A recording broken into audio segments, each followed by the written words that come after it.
Hey guys, tonight we are wandering somewhere your search history has definitely never been, but your favourite costume drama has quietly implied plenty about. The working women of Victorian London's streets. The ones the newspapers called fallen, and everyone else, at the time, called something a good deal ruder. Forget the velvet corseted seductress from the period dramas. Draped over a chaise long with suspiciously excellent teeth for someone living on gin and stale bread. The real version of this job was less seduction and more logistics, more laundry than lace, more landladies than lovers, and considerably more standing in the rain than anyone ever put in a novel. Tonight we are talking about what a Victorian woman in the trade actually did with her 16 waking hours in the 1850s and 60s, and spoiler, it mostly comes down to the same three things every miserable Victorian job involved. Standing up for too long, negotiating with someone who holds all the power, and trying not to get arrested for existing too close to a gas lamp. So before you get comfortable, take a second to like the video and subscribe, but only if you actually enjoy what I do here. I promise I will not be offended either way, mostly because I will genuinely never know. Leave a comment telling me where you are tuning in from tonight and what time it is where you are,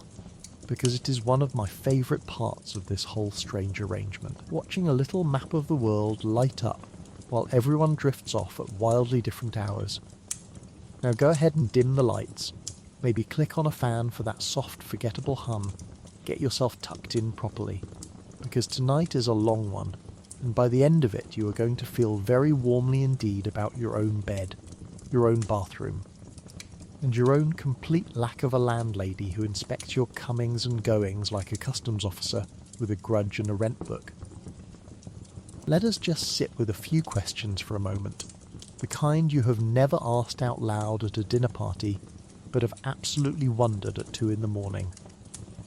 Did Victorian women in this line of work get weekends off? Was there some kind of union, a shop steward, anybody at all looking out for them? What on earth did you do about laundry when your entire wardrobe doubled as your work uniform, and you owned no washing machine, no dryer, and a landlady who charged extra for a wet floor? How did you actually get paid? In what? And did anyone ever try to settle up in buttons? Because Victorians absolutely tried that trick on everyone, including each other. What happened when it rained sideways for a week and nobody wanted to loiter outside a public house? Did you have friends in this line of work? Real friends? Or was it every woman fending for herself in a fog so thick you could not see the lamppost you were leaning against? And what precisely did the British government think a compulsory internal medical inspection was going to fix?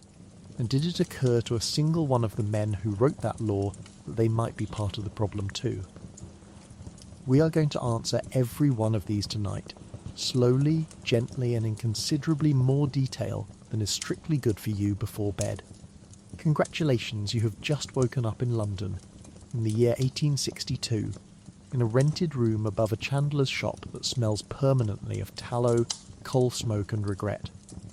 You are, as of this particular Tuesday, a woman working the town's oldest unlicensed trade,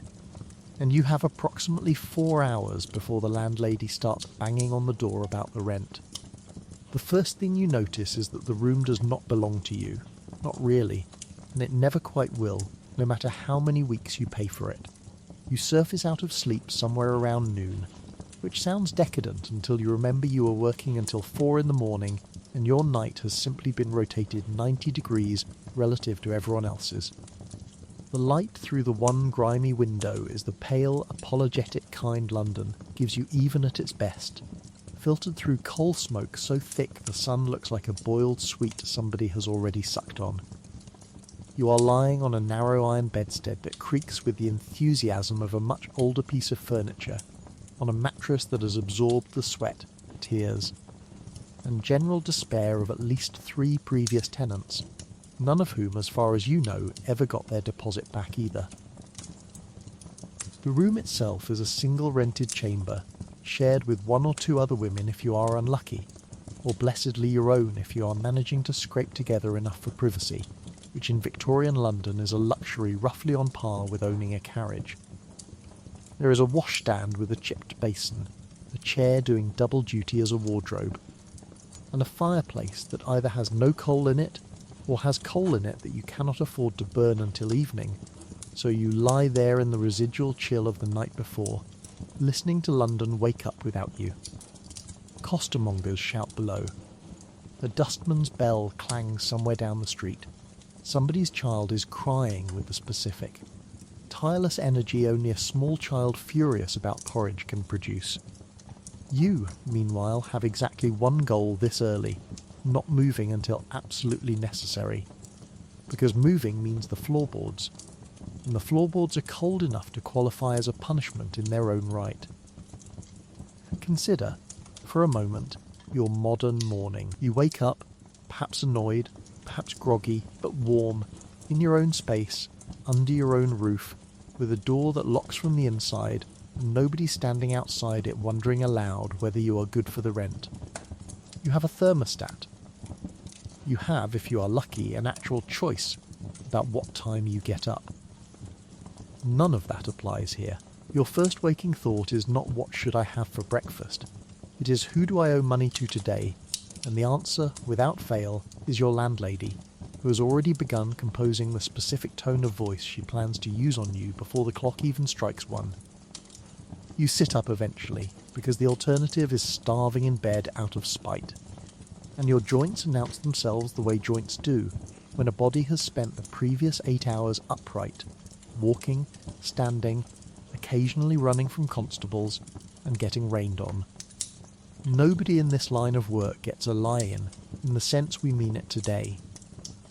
A lie-in here just means postponing the inevitable moment when you have to face the corridor, the shared privy, the other women in the house who may or may not be speaking to you this week, and the general theatre of getting yourself assembled into something presentable enough to survive the daylight hours, which, ironically, are the least profitable and least comfortable part of your entire day. There is no coffee waiting. There is, if you are fortunate, a kettle you can heat over whatever fire you can scrounge, and if you are not fortunate, cold water and a determination not to think too hard about where it came from. You splash your face, wince at the temperature, and take stock. Bruise on the shin, unclear origin. A few coins left from last night, already mentally allocated 3 separate ways before you have even counted them properly. A headache that could be gin, could be exhaustion, could be simply existing in a city that never quite lets you rest. And here is the quietly absurd part, the bit nobody puts in the paintings. Most of your working day is not the part people whisper about at all. It is logistics. It is arithmetic. It is laundry, and rent, and food, and trying to guess whether tonight's weather will be merciful. The romantic image is a woman in silk on a chaise longue. The reality is a woman doing sums in her head about coal prices while her stockings dry in front of a fire that is barely trying. You are, essentially, a small and precarious business owner with no premises, no staff, no insurance, and a landlady who functions as an unregulated combination of bank, bailiff, and moral commentator. All before you have even had breakfast. If you are sharing the room, which is more common than not, you wake to the specific etiquette of communal living that has evolved among women who never chose each other as roommates, but have learned to make the arrangement work anyway. There is an unspoken system for whose turn it is to use the basin first, whose shawl is drying where, and who gets the marginally warmer spot nearer the flue. Arguments do happen, over a borrowed hairpin never returned, or a shared candle burned down faster than agreed, but they tend to resolve quickly, because everyone understands at some level that today's petty grievance could be tomorrow's essential favour, a loan of stockings, a warning about a dangerous client, a shoulder to lean on after a bad night. You learn to bank goodwill the way you bank coins, carefully and rarely all at once. Outside your window, the specific soundscape of a London morning announces itself in layers, the muffin man's bell somewhere down the street, a milk seller's cry, the rattle of a dust cart, and underneath it all the low, constant rumble of a city that simply does not stop for anyone's sleep schedule. You have learned to sleep through most of it. The way city dwellers everywhere eventually learn to filter out the noise that would otherwise drive them mad, though a particularly loud dispute 2 doors down, or a baby's determined wailing, can still drag you up out of unconsciousness well before you are ready. A furnished room, if you can afford the slightly higher rent it commands, at least offers a bed frame, a chair, and a washstand already provided. An unfurnished room is cheaper still, and considerably bleaker, since it means either owning your own meagre furniture or making do without it entirely. Another quiet reminder that even poverty here has its own carefully graded tiers. A fire already lit and waiting when you wake is a genuine luxury, one most landladies charge extra for, and most weeks you simply do without it, dressing in the cold and saving the actual warmth for evening, when it matters considerably more for your appearance than it does for your comfort at noon. The chamber pot tucked beneath the bed handles what the shared privy downstairs cannot always accommodate quickly enough, especially first thing, when half the house seems to need it at exactly the same moment, and emptying it becomes one more small unglamorous chore squeezed in among everything else before you can properly begin your day. You have also learned, out of sheer repetition, to gauge the entire building's mood within moments of opening your eyes, whether the deputy is in a foul temper today, whether last night's argument between 2 other tenants has cooled into silence, or is still simmering audibly through the thin partition wall, information that shapes how carefully you tread on your way down to the shared privy and back. You swing your legs over the side of the bed, plant your feet on the cold boards, and begin the long, unglamorous process of becoming a person again. Somewhere below you, the landlady's footsteps are already crossing the hallway with unmistakable purpose, and you understand, with the weary clarity of long experience, that today has officially begun, whether you are ready for it or not. Let us talk about the single hardest part of this entire trade that nobody ever mentions first: finding somewhere to sleep at all. Before you can worry about clients, weather, or the police, you have to survive the far more brutal negotiation of persuading a lodging house to take you in as a tenant, which in Victorian London is somewhere between applying for a mortgage and auditioning for a role you did not ask to play. Common lodging houses across the East End and the poorer stretches of Westminster range wildly in quality. From the merely grim to the genuinely apocalyptic, and every landlady running one has an unspoken hierarchy in her head of exactly which kinds of tenants she is willing to tolerate, at what price, and for how long before she starts finding excuses to throw your belongings into the street. You arrive at a prospective house with your possessions bundled into whatever bag or shawl you own, and the landlady sizes you up on the doorstep with the swift, merciless efficiency of a woman who has seen every possible variety of hard luck story and stopped being moved by any of them roughly a decade ago. She is looking at your clothes, your face, whether you appear likely to bring trouble, and whether you can pay up front, because credit, in this business, is a fantasy reserved for people with better prospects than you currently have. If your clothes are too shabby, she assumes you cannot pay. If your clothes are too fine, she assumes you are trouble, possibly stolen trouble, possibly the kind of trouble that brings police to her door, which is the one thing every lodging housekeeper fears more than an empty room. It helps enormously, and this is one of the strange mercies of the system if you already know someone inside. Women in the trade often move as a loose network, passing word to each other about which houses will take you no questions asked, which landladies are reasonable, and which ones will happily rent you a bed and then charge you again for the privilege of leaving your own bag in the corner. A friendly introduction from an existing tenant can smooth the whole process considerably, the 19th century equivalent of a reference from a previous landlord, except the reference is just another woman muttering, "She is all right," at exactly the right moment. Once you are inside, you discover that a room is a generous word for what you have actually rented. In the cheapest common lodging houses, you are not renting a room at all. You are renting a bed. In a room with several other beds. In a house with several other rooms just like it. All operating on the logic of a beehive, designed by someone actively hostile to privacy. Sheets are changed on a schedule best described as optimistic. The other occupants might be entirely respectable working women, might be women in your own line of trade, might be somebody's uncle who simply never left. And you learn quickly not to ask too many questions about anyone's business, because nobody is asking about yours either. It is a functioning ecosystem of mutual, exhausted discretion. If you are doing slightly better, you might manage a private room, shared with perhaps one other woman.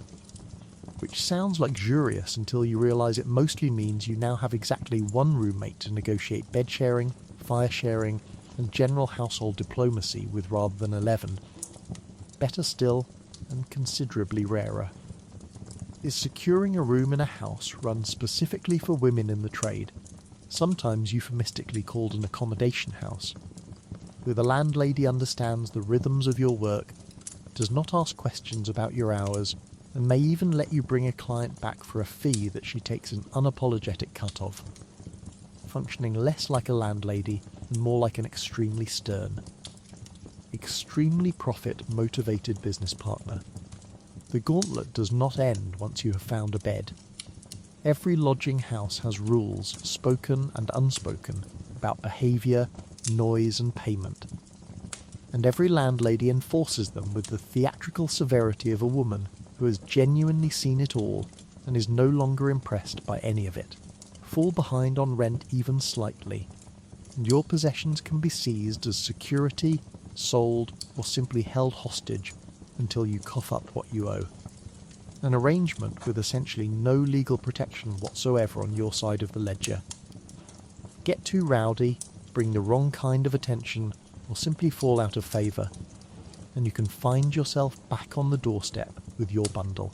Starting this entire miserable audition process over again in the cold,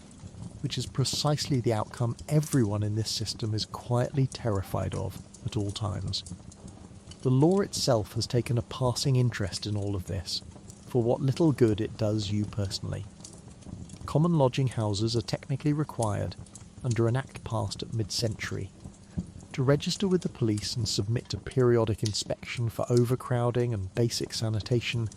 a regulation aimed mostly at preventing outright disease outbreaks, rather than protecting any individual tenant's comfort or dignity. In practice, this means a keeper has to whitewash the walls occasionally and avoid packing in quite so many bodies that a visiting inspector cannot physically fit through the door. A bar so low it barely qualifies as a bar at all, though it is technically more oversight than exists for almost anything else in your working life. Pricing itself operates on two distinct systems, and understanding which one you are dealing with matters enormously to your weekly budget.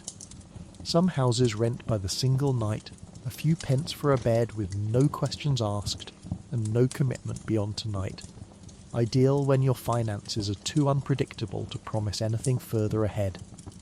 Others let by the week, cheaper per night in total, but requiring you to commit the whole sum up front or risk losing the room entirely partway through.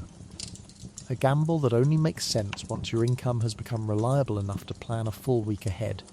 which, in this trade, is very much easier said than done. Many women shift fluidly between the two systems, depending on how the previous month has gone,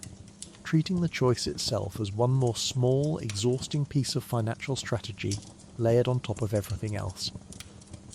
Many houses employ a deputy, someone who actually manages the day-to-day running of the place on the owner's behalf, collecting rent, keeping some semblance of order, and deciding, in the moment, whose small infractions get overlooked and whose earn an immediate warning. Some respectable lodging houses post a strict no-followers rule, forbidding tenants from bringing in visitors of any kind, a rule that working women simply cannot abide by and so gravitate instead toward the houses, sometimes the very same buildings under a slightly different unofficial policy, where the deputy quietly looks the other way in exchange for a small additional fee tacked onto the regular rent. Word of a genuinely decent house, one that stays reasonably clean, tolerates your hours without comment, and treats its tenants with a bare minimum of fairness, spreads quickly through the trade's informal grapevine, and a landlady who earns that kind of quiet reputation rarely struggles to keep her beds full, since good treatment, however modest, is rare enough in this world to be worth real loyalty from the women who find it. Compare this, for a moment, to your modern experience of finding housing. You might grumble about a credit check, a deposit, a slightly nosy letting agent asking about your job. It is, by any honest comparison, a spa day. Nobody today is standing on your doorstep deciding whether your shawl looks disreputable enough to warrant refusing you shelter for the night. And yet here you are, every single week, running this exact gauntlet all over again. Because in Victorian London,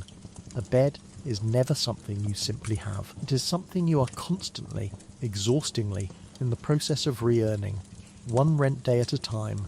with a landlady standing between you and the street like the world's least sympathetic bouncer. Now it is time for the part of the week you have been quietly dreading since the moment you woke up. Rent day, and with it, the landlady. She knocks, or more accurately she pounds, on your door with the confident rhythm of a woman who owns the moral high ground, the physical building, and quite possibly a ledger with your name written in it, in ink specifically chosen to look threatening. You have known this moment was coming all week, the way you know a storm is coming from the colour of the sky. And you have spent several days quietly rehearsing exactly how you are going to explain why you are short again. Understand first that your landlady is not a distant corporate entity like a modern mortgage lender, sending you a polite letter from an office you will never visit. She lives downstairs. She knows your comings and goings intimately, hears your footsteps on the stairs at every hour, and has strong, frequently voiced opinions about your life choices, your gentleman callers, and the general moral condition of your soul, all of which she is happy to share while simultaneously demanding cash. It is an oddly intimate form of financial terror, somewhere between a landlord and a disapproving aunt, who also controls whether you sleep indoors tonight. The negotiation itself follows a familiar, well-worn script. She states what you owe. You explain, with varying degrees of honesty, why you do not currently have it. She reminds you, usually at some volume, that sympathy does not pay for coal, and that she has 3 other women who would take your bed in an instant, all of whom mysteriously always pay on time, according to her, though you suspect she says this to everyone equally. You offer a partial payment, a promise, perhaps an item of value as informal collateral, a shawl, a pair of boots, anything that signals good faith. She weighs the offer the way a pawnbroker weighs silver, deciding not whether it is fair, but whether it is enough to make throwing you out feel like more effort than it is worth this particular week. If business has been good, this is a bearable, even mundane transaction, unpleasant in tone but survivable in outcome. If business has been bad because of rain, because of a slow week, because half your usual clients have suddenly discovered religion or a wife with sharper eyesight, this becomes something closer to a hostage negotiation, with your own belongings as the hostages. Landladies in this world are famously willing to seize a tenant's clothes, tools or trinkets as security against unpaid rent, holding them until payment arrives, which creates the delightfully vicious irony that the clothes you need to look presentable enough to earn money are the exact thing being held ransom until you earn that money. It is a closed loop specifically designed to keep you exactly where you are. There is, admittedly, a flicker of leverage on your side, though it is a small and fragile one. A good tenant, meaning one who is quiet, does not attract police attention, and pays reasonably reliably, is valuable to a landlady, because empty beds earn nothing, and troublesome tenants earn less than nothing once you account for the damage they do to a house's reputation with the neighbours and the local constable. Some landladies, recognising this, will extend a short grace period. understanding that a woman flush with cash next week is worth more than a woman thrown into the street tonight. Others operate on pure, unsentimental short-term math and will not extend you an hour past the deadline, reasoning, not unfairly, that sentiment does not keep a lodging house solvent either. It is worth pausing to notice the specific comedy of this arrangement, because it really is a masterpiece of circular dependency. Your landlady needs your rent. Your rent depends entirely on you going out and working. Working depends on you having clean, presentable clothes, a decent night's sleep, and a roof to return to. All three of those things are, in this exact moment, in the landlady's gift, held just out of full reach until you have paid for them, which you cannot fully do until you have already had them. It is the 19th century's answer to a chicken and egg problem, except both the chicken and the egg belong to your landlady, and she is charging you storage fees on both. Some houses simplify, at least in theory, by charging an all-inclusive rate covering both bed and a basic meal or two, a system called board and lodging that removes some of the daily arithmetic in exchange for a slightly higher weekly figure and considerably less flexibility if you happen to want to skip a meal to save the difference. Whether this arrangement favours you depends entirely on your appetite, your finances that particular week, and how much you trust the landlady's kitchen, since board provided by a woman already inclined to resent your profession is rarely generous in either portion or quality, and you learn quickly whether your particular house is worth the extra pence, or better avoided in favour of buying your own food separately from a street stall. When the rent gap genuinely cannot be closed through negotiation, promises or partial payment, the pawnbroker becomes your last practical resort, a small shop on nearly every poor street willing to advance cash against anything of even modest value. A shawl, a pair of boots, a hairbrush with a bit of decorative trim. You learn the specific etiquette of this transaction too, which pawnbrokers offer fair rates and which ones prey deliberately on desperate women who have no leverage left to negotiate with,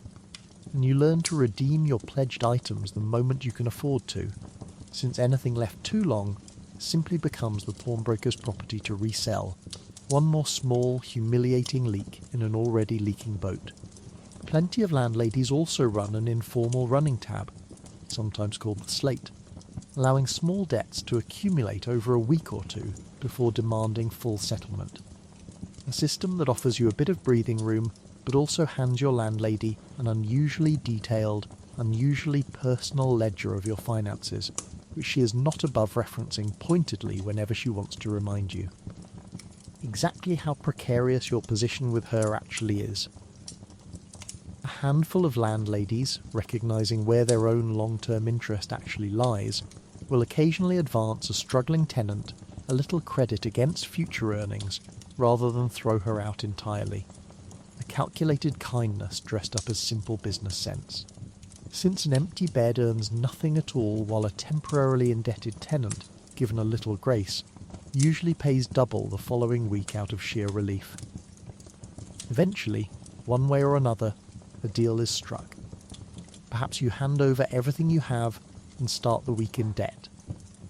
Perhaps you promise double next time and she accepts, with the weary scepticism of someone who has heard that exact promise from every tenant she has ever had. Either way, the door stays open one more day, which in this line of work counts as a genuine victory. You retreat back up the stairs with slightly lighter pockets and a slightly heavier heart, already doing the mental arithmetic for tomorrow, because in Victorian lodging houses, rent day is never really over.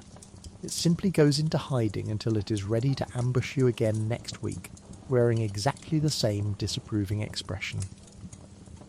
Let us talk about laundry, because nobody ever does, and it is quietly one of the most punishing parts of this entire existence. Your wardrobe is not simply your clothing, it is your equipment, your advertisement, and your only real asset,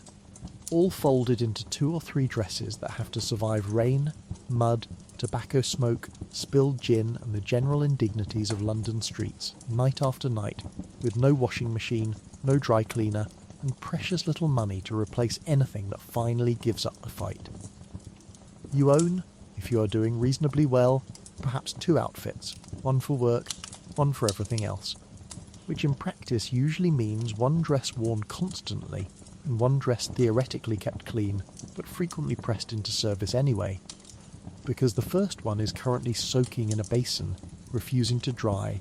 or draped somewhere near the fire, releasing a smell that can charitably be described as damp wool contemplating its life choices. Washing clothes in this era is a full production. There is no tap running hot water. There is a kettle, a basin, a bar of harsh soap that seems designed more to punish stains than remove them, and your own 2 hands, already sore from everything else you do in a day, now expected to scrub fabric against itself until the dirt admits defeat, which it rarely does completely.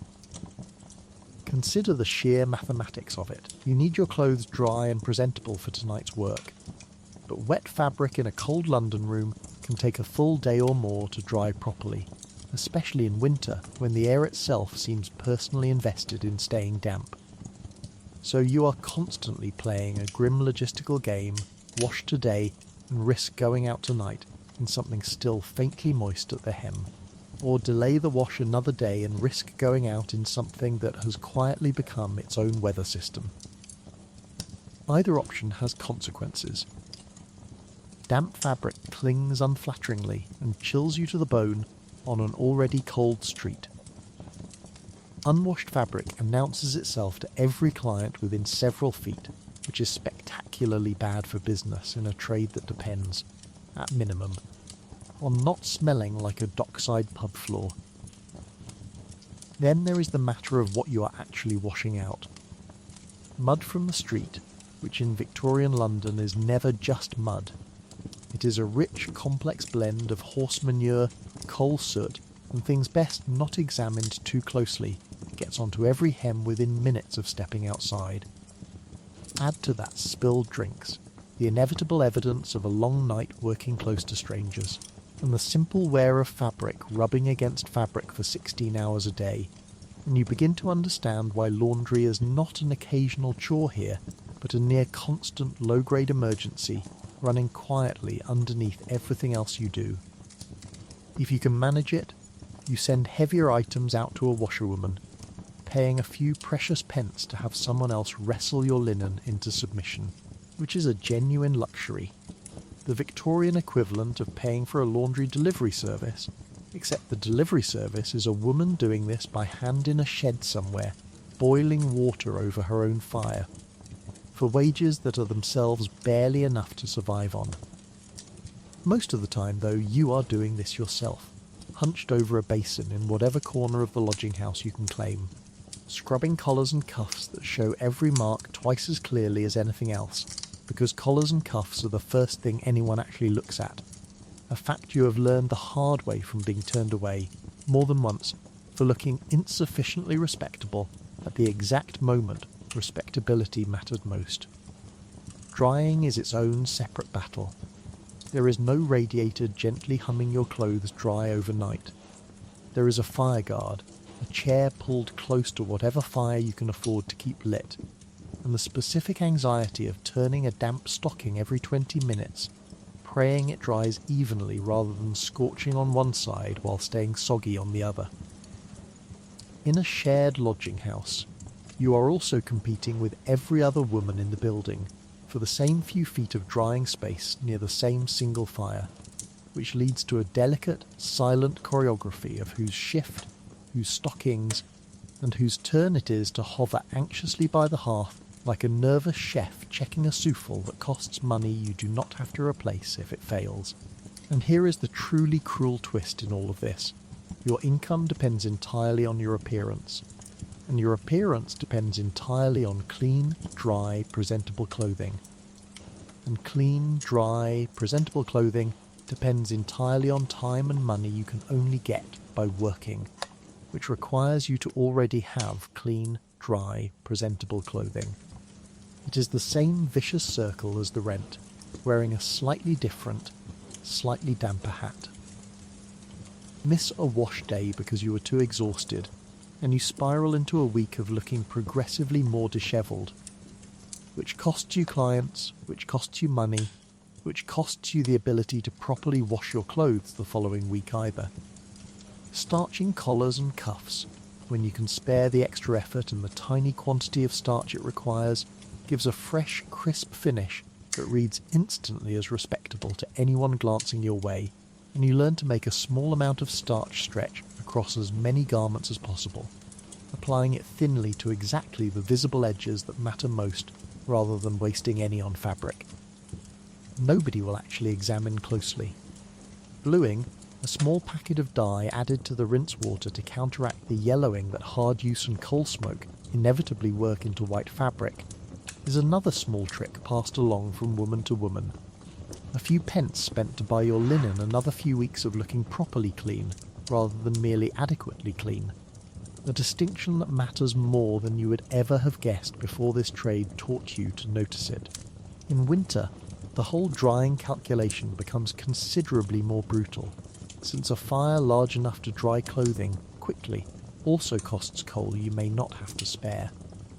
forcing a genuine trade-off between warmth for your body and dryness for your wardrobe that has no comfortable answer either way. In summer at least, a line strung across a shared yard or a window ledge catches enough sun and breeze to dry things reasonably fast,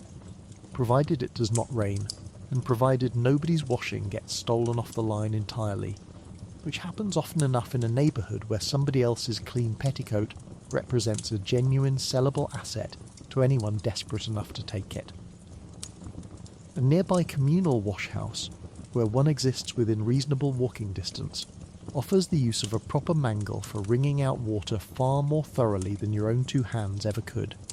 cutting drying time considerably for the small fee charged per visit.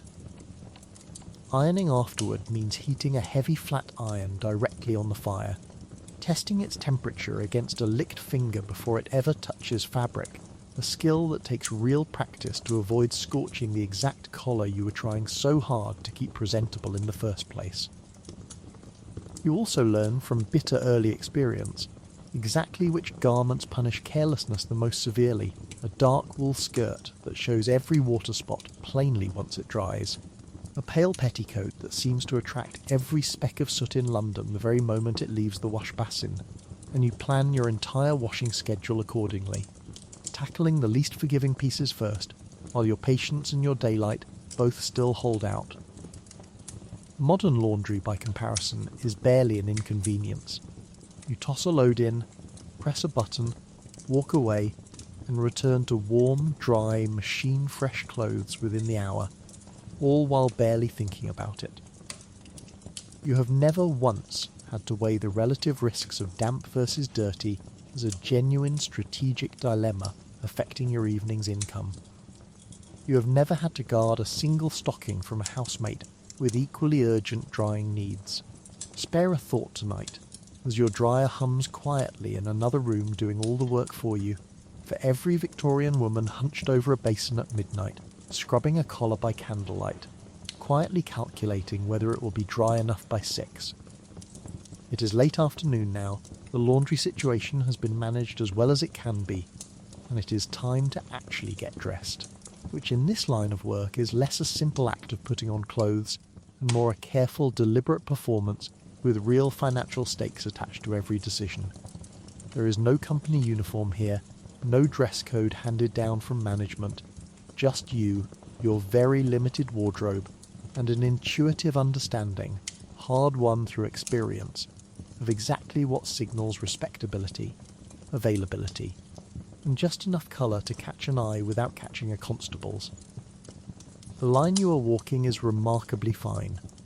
Dress too plainly, and you blend into the respectable working women heading home from the match factory or the laundry, which does you no favours when you are trying to be noticed by exactly the right sort of passerby. Dress too boldly, with too much colour, too much trim, too obvious a cut, and you risk not only standing out to potential clients, but standing out to the police as well, who have developed, over years of practice, an almost supernatural ability to identify a woman in the trade at 40 paces, based on nothing more than the angle of a bonnet and the shade of a shawl. You are, in effect, threading a needle between two entirely different forms of danger, both of which are watching the street at the exact same time. Colour plays an enormous unspoken role here. A splash of bright ribbon, a feather in the bonnet, a shawl in a shade slightly bolder than what a respectable shopgirl would wear. These are the closest things you have to advertising in an era with no storefronts, no signage, and no polite way to announce your availability out loud. It is a language written entirely in fabric and trim, understood instantly by everyone on the street. From fellow working women to constables to the men actually looking to spend money, even though not one word of it is ever spoken aloud. You have essentially become fluent in a silent dialect made of hemlines and hat feathers, which is a genuinely impressive skill nobody will ever put on a reference letter. Getting dressed itself is a physical undertaking, not a quick affair. There are stays to lace, which requires either a great deal of solo contortion, or, if you are fortunate enough to share a room amicably, a fellow lodger's assistance pulling laces tight enough to shape you into the silhouette fashion demands. Tight enough that breathing becomes something you do carefully rather than automatically. There are petticoats layered for both warmth and shape, because London nights are cold regardless of your profession, and there is simply no version of standing outside for hours in a thin dress without freezing that does not end badly. Underneath the performance of allure is an entire quiet architecture of practical survival clothing, wool and cotton doing the unglamorous work that nobody sees. Then there is makeup, or rather the era's rough approximation of it, applied sparingly if at all, because heavy, obvious cosmetics were themselves a marker that respectable society sneered at loudly while privately buying rouge under other names. A little colour pinched into the cheeks, perhaps a touch of something on the lips, achieved with tools far less refined than anything on a modern makeup counter, and certainly with none of the quality control. You learn to work with what you have, a small tin, a stub of something borrowed, and the same steady hand you use for everything else in a life that has taught you, repeatedly, that steady hands solve more problems than panic ever does. Shoes deserve their own moment of consideration, because they are, quite possibly, the single most important and most neglected part of the entire outfit. You are going to be on your feet, on cobblestones, for hours, in weather that ranges from indifferent to actively hostile, and your boots are almost certainly not built for it, being either hand-me-downs,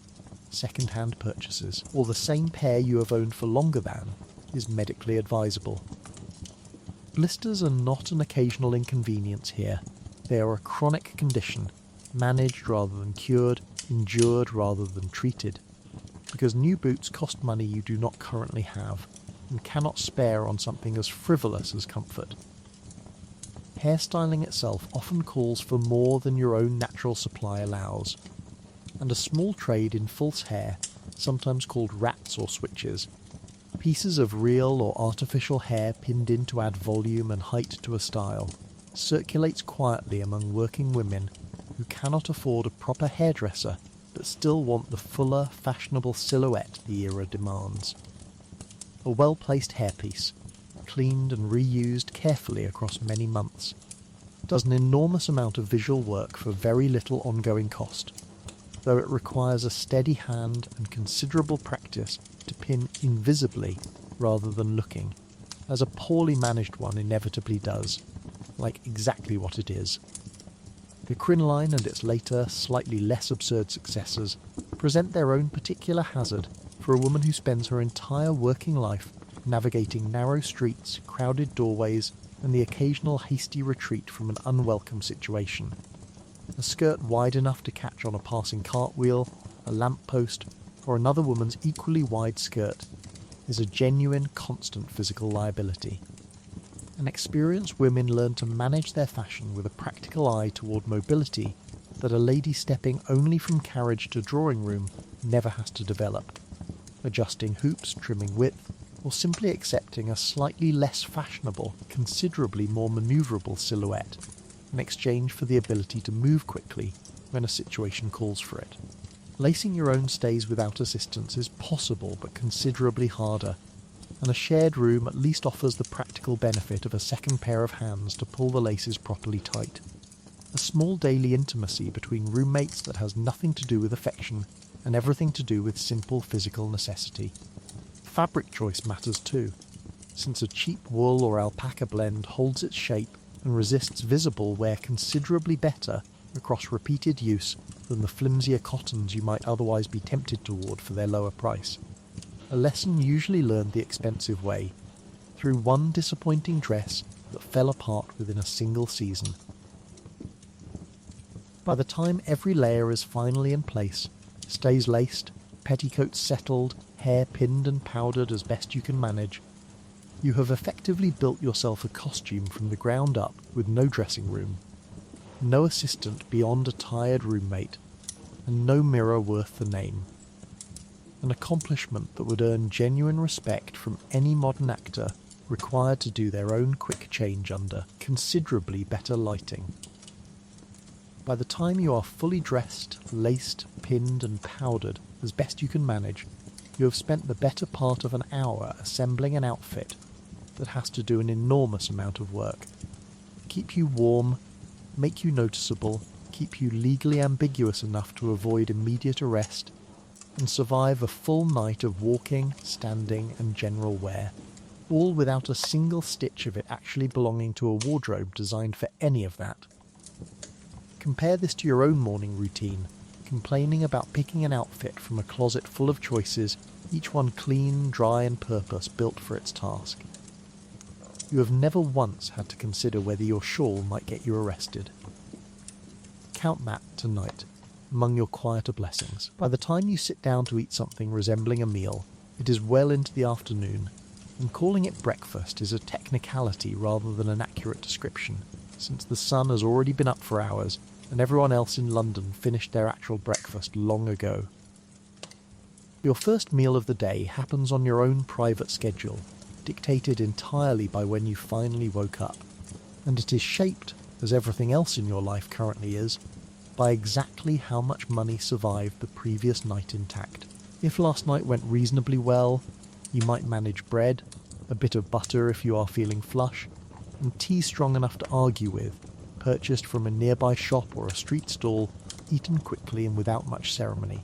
because ceremony requires time and comfort you do not particularly have in abundance. If last night went poorly, breakfast becomes a much more creative exercise in stretching very little into something that at least occupies your stomach for a few hours. Bread alone.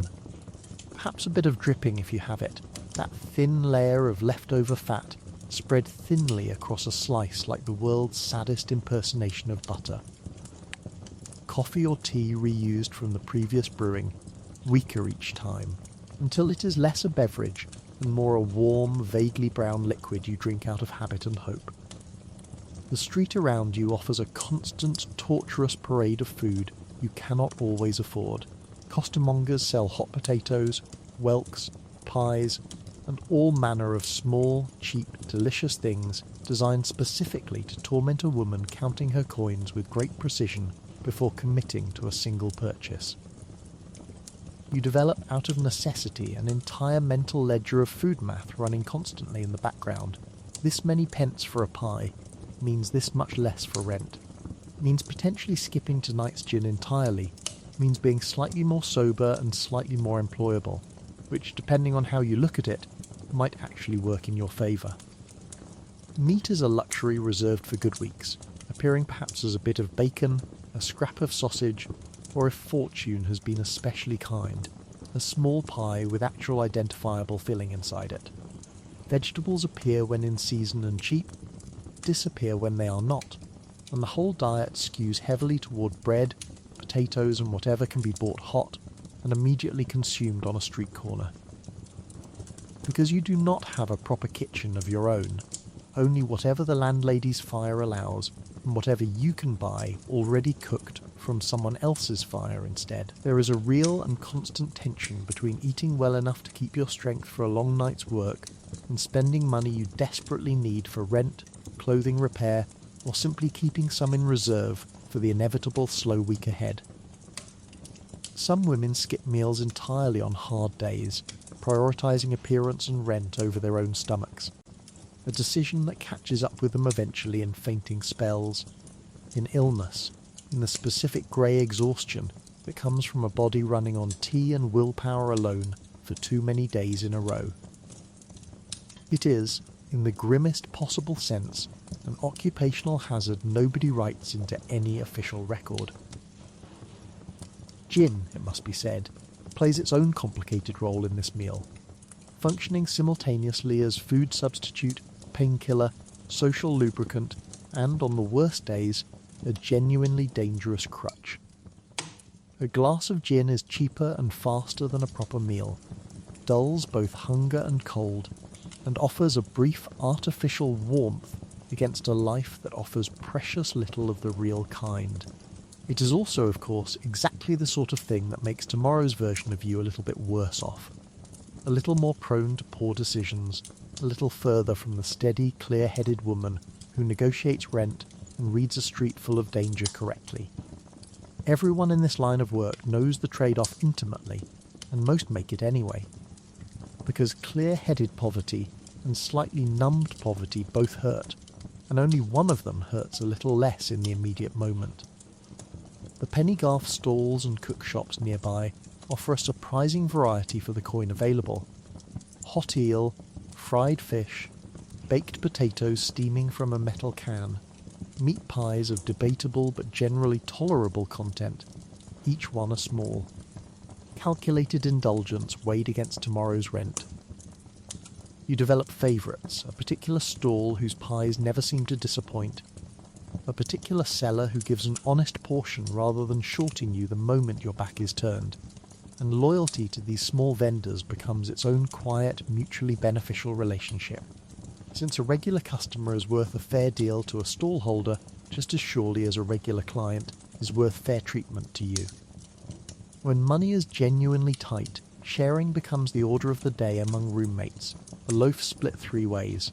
a pot of tea stretched across several cups by simply adding more hot water and calling it strong enough, a single herring divided with the kind of careful. Practiced fairness that comes from having done this exact negotiation many times before. Nobody keeps a formal ledger of who owes whom a slice of bread, but everyone somehow remembers anyway, and the debts, small as they are, tend to even out across a month, in a way that feels less like accounting and more like the ordinary rhythm of people who have decided, out of necessity, to survive together rather than separately. Tea leaves, once used, rarely get discarded outright, since a second or even third week of brewing stretches a single small purchase across several days, the colour growing paler and the flavour growing more theoretical with every reuse, though nobody complains too loudly, since a pale, watery tea is still considerably better than no tea at all. Early rising coffee women, running small stalls from before dawn, cater mostly to labourers and market workers, but a woman keeping your particular hours learns which of these stalls stays open late enough into the afternoon to catch you too. One more small, useful bit of local knowledge worth knowing. Some weeks, the arithmetic simply does not favour food at all beyond the barest scrap, and you learn to function on remarkably little, a skill your own body resents but tolerates, at least for a while, before the exhaustion and lightheadedness start creeping into your work itself. A cost you weigh against rent night after night, with no easy answer either way. By the time you finish whatever this meal actually was, the afternoon light is already beginning its slow retreat, and you understand, the way you understand most things now with weary practicality, that this modest, improvised, occasionally sad little meal has to fuel an entire night of standing, walking, negotiating and enduring, right up until you can afford whatever equally modest meal awaits you tomorrow. Modern brunch, with its bottomless options and mild social pageantry,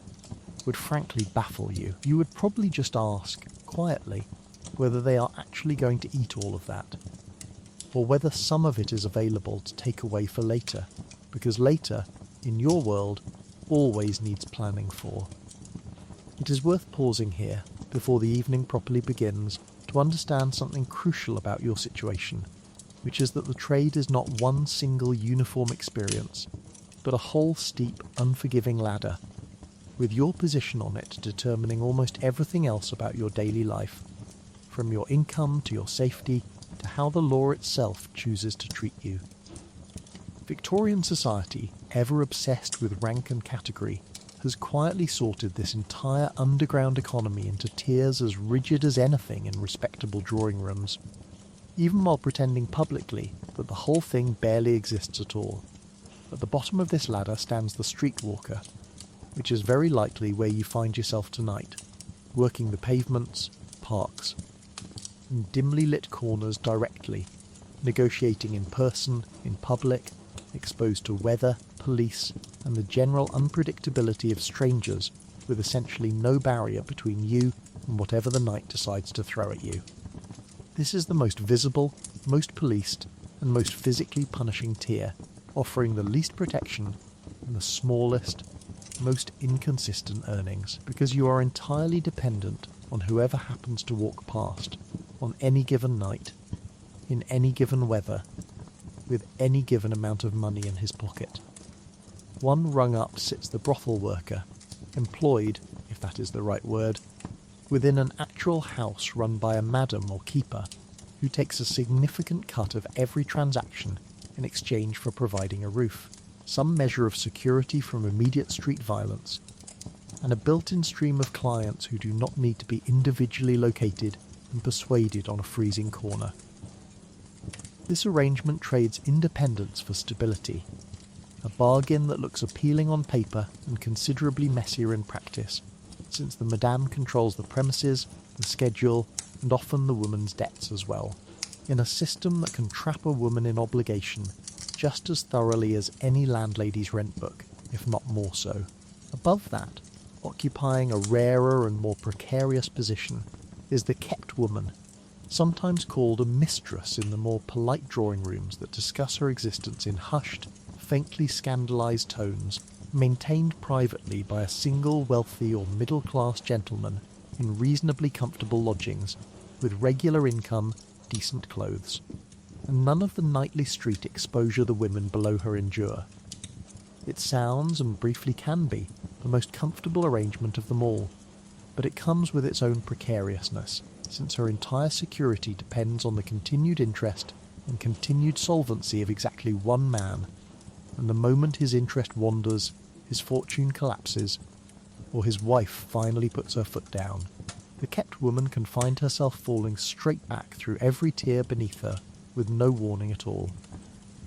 Then there are the dolly mops, a wonderful piece of period slang describing women who are not full-time professionals at all, but shop girls, domestic servants or factory workers, supplementing painfully low wages with occasional arrangements on the side.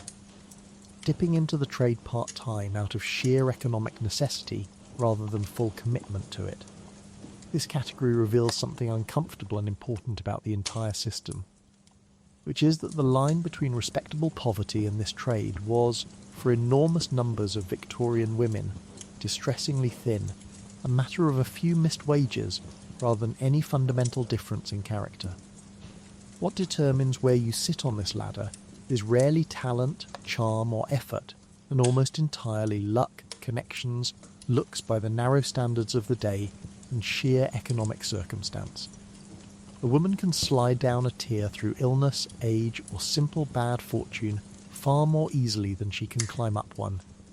and the whole structure operates with a brutal, almost gravitational logic, always pulling downward, rarely upward, no matter how hard anyone works against it. Meanwhile, respectable society judges every tier with roughly the same sneering disapproval, blissfully uninterested in the fact that a kept woman in a comfortable parlour and a streetwalker in a freezing alley are, financially and legally, living in entirely different countries. Geography maps onto this hierarchy almost as tightly as income does. The fashionable streets and arcades of the West End cater to a wealthier clientele and support a correspondingly better dressed, better housed tier of women, sometimes called park women, for for their habit of walking the more genteel promenades and pleasure gardens rather than working ordinary pavement. The docks, the poorer riverside parishes, and the narrow courts off the main thoroughfares of the East End support a rougher, cheaper, considerably more dangerous version of the same trade,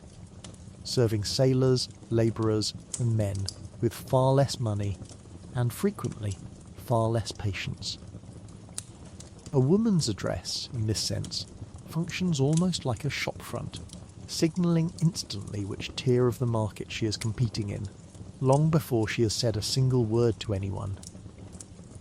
Moving between tiers in either direction is a genuine high-stakes event in a woman's working life. Climbing upward, from street walking into a more established brothel or into a private arrangement as a kept woman, usually requires some combination of youth, looks favoured by the standards of the day, a useful introduction, and no small amount of luck, and even then the position remains precarious rather than secure. Falling downward happens far more easily and far more often, through illness, age, a run of bad luck, or simply the gradual wearing away that this trade inflicts on every woman who stays in it long enough. And the fall, once it starts, tends to gather its own grim momentum. There is, uncomfortably, a real snobbery running between these tiers as well, since women working the more comfortable arrangements sometimes look down on streetwalkers with nearly the same disdain respectable society directs at the whole trade, a hierarchy of contempt layered neatly inside a hierarchy already built entirely on contempt from the outside, proving that even among women sharing the same broad profession, poverty finds new and inventive ways to divide people who might otherwise have every reason to stand together. Understanding exactly where you sit on this ladder tonight, and being honest with yourself about it, shapes nearly every decision that follows. Which streets you can realistically work, which prices you can reasonably ask, and how much margin for error you actually have if tonight goes badly. A clear-eyed self-assessment that serves you considerably better than any wishful thinking about a tier you are not currently occupying. Tonight, whichever tier you occupy shapes every single decision ahead of you. Where you can safely stand, how much you can charge, how exposed you are to police, weather and violence, and how far a single bad night can set you back. It is worth remembering, as you step out into the evening, that this entire complicated hierarchy exists for one plain reason. Poverty is patient, and it always finds the cheapest possible arrangement for extracting labour from a woman with no other options, then dresses that arrangement up in exactly enough tears and euphemisms that nobody involved has to say the plain economic truth of it out loud. It is time to actually leave the lodging house, and the walk itself deserves far more attention than anyone ever gives it, because getting to your working spot is its own small daily expedition, full of decisions that look trivial and are not.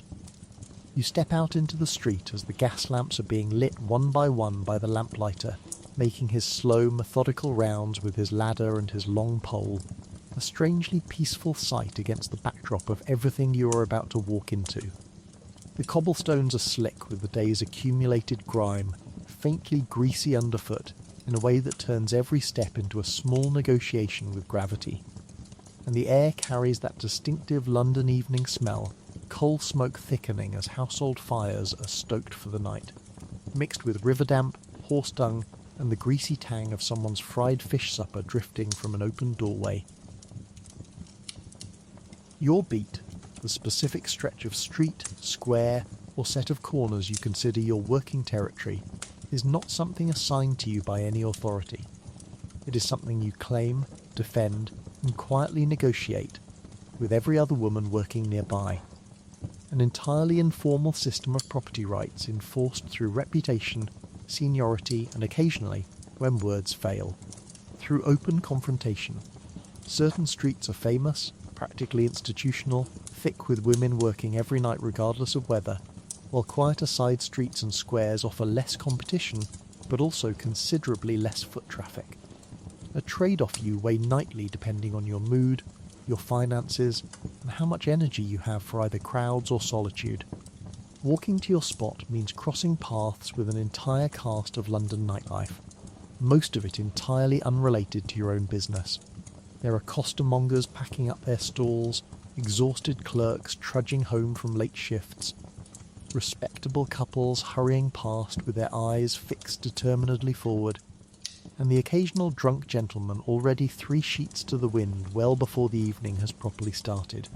weaving unpredictably in a way that makes him either an easy customer or a genuine hazard. And you have learned to tell the difference at a glance, the way a sailor reads weather. Arriving at your usual corner does not guarantee it is actually available. Another woman may already be established there tonight, in which case an entire silent hierarchy of seniority, friendship, and simple territorial instinct kicks in, deciding without a single word spoken whether you wait nearby. Move along to your second choice spot, or simply strike up conversation and share the corner amicably, splitting the passing trade between you like 2 shopkeepers who have long since made peace with sharing a street. Genuine turf disputes do happen, occasionally sharp, occasionally physical, but far more often they resolve through the same quiet social mechanisms that govern most of this world. An economy of reputation, where being known as reasonable and non-confrontational is worth more, in the long run, than winning any single night's argument over 4 feet of pavement. There is an entire unspoken map layered over the official one, known intimately to every woman working these streets and utterly invisible to everyone else walking past. This corner is safer because the constable on this beat is lenient and mostly ignores you provided you keep moving along and don't cause a scene. That alley is best avoided after midnight because of a particular gang of young men who consider harassing women fair sport. This particular pub has a landlord who will let you shelter inside briefly during rain without asking awkward questions,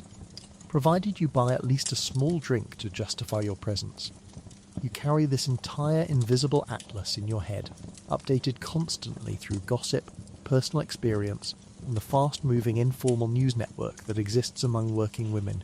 who share safety information with each other far more reliably than any official source ever does.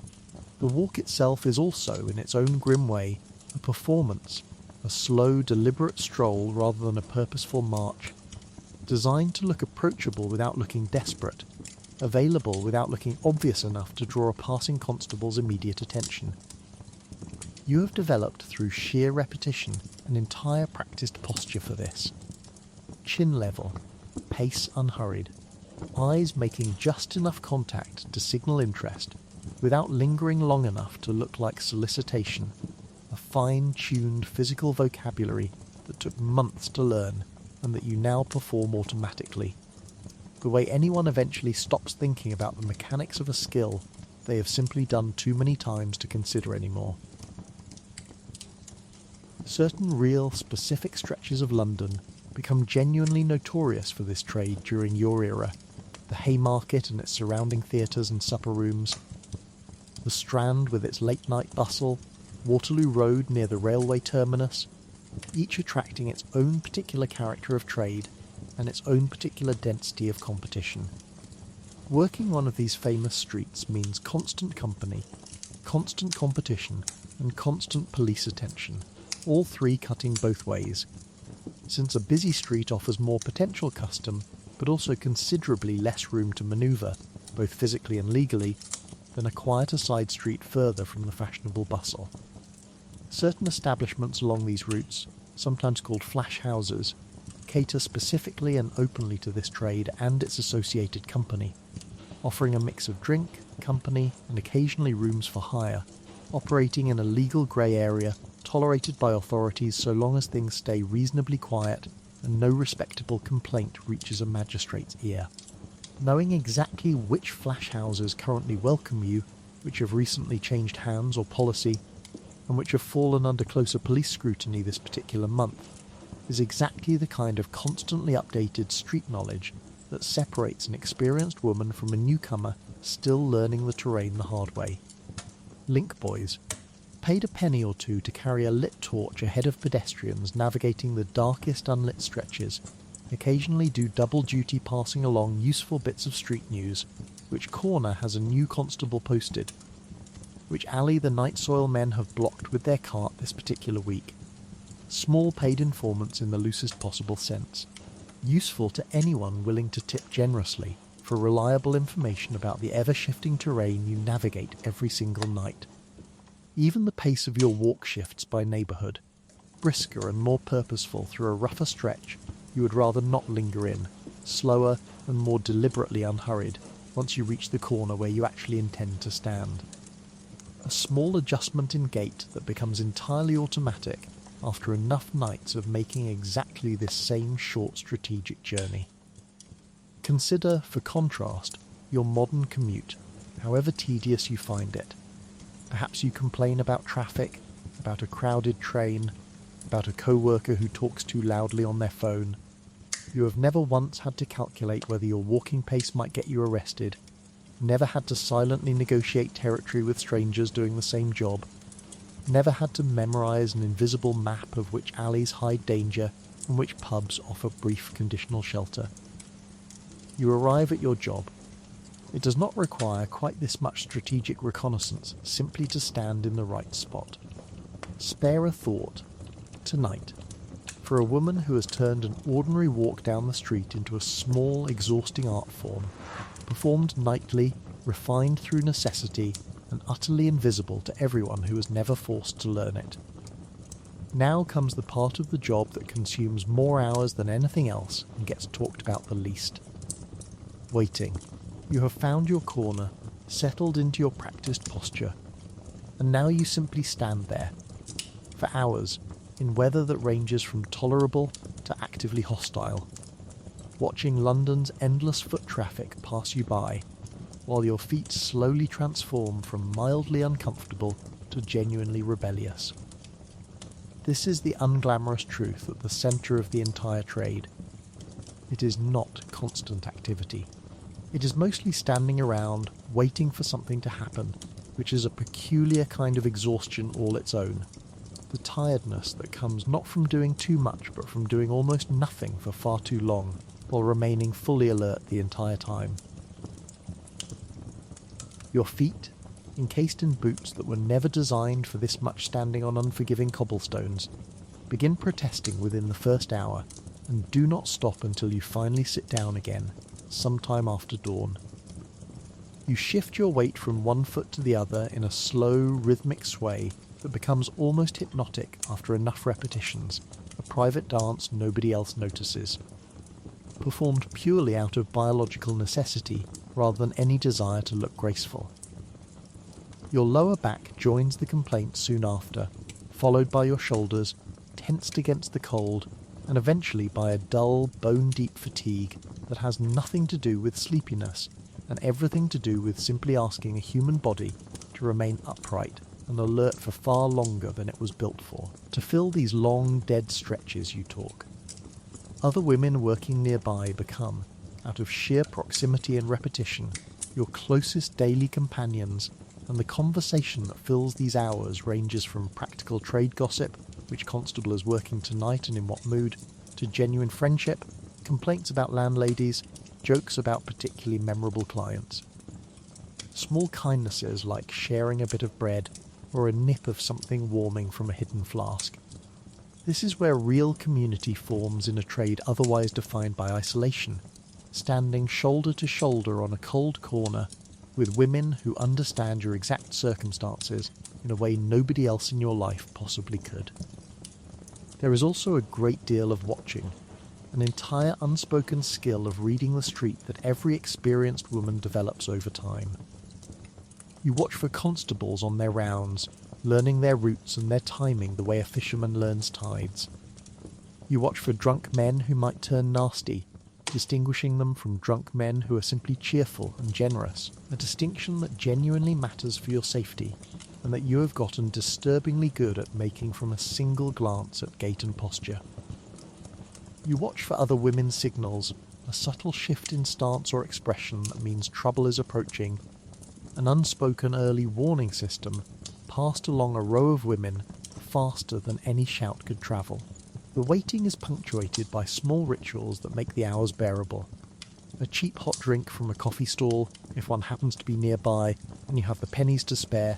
cupped in both hands for the warmth as much as the taste. A shared joke that gets funnier every time it is repeated, the way inside jokes always do among people who spend enormous stretches of tedious time together. A quiet moment of simply watching the fog roll along the street, thick enough some nights to swallow the gas lamps whole, turning the entire scene into something almost beautiful if you squint hard enough and ignore the smell. Boredom itself becomes an adversary here, every bit as real as cold or hunger, because standing still for hours with nothing productive to occupy your mind invites exactly the kind of restless, gnawing thoughts you would rather avoid. About money, about family you may or may not still speak to, about how you got here, and whether there is any realistic path to somewhere else.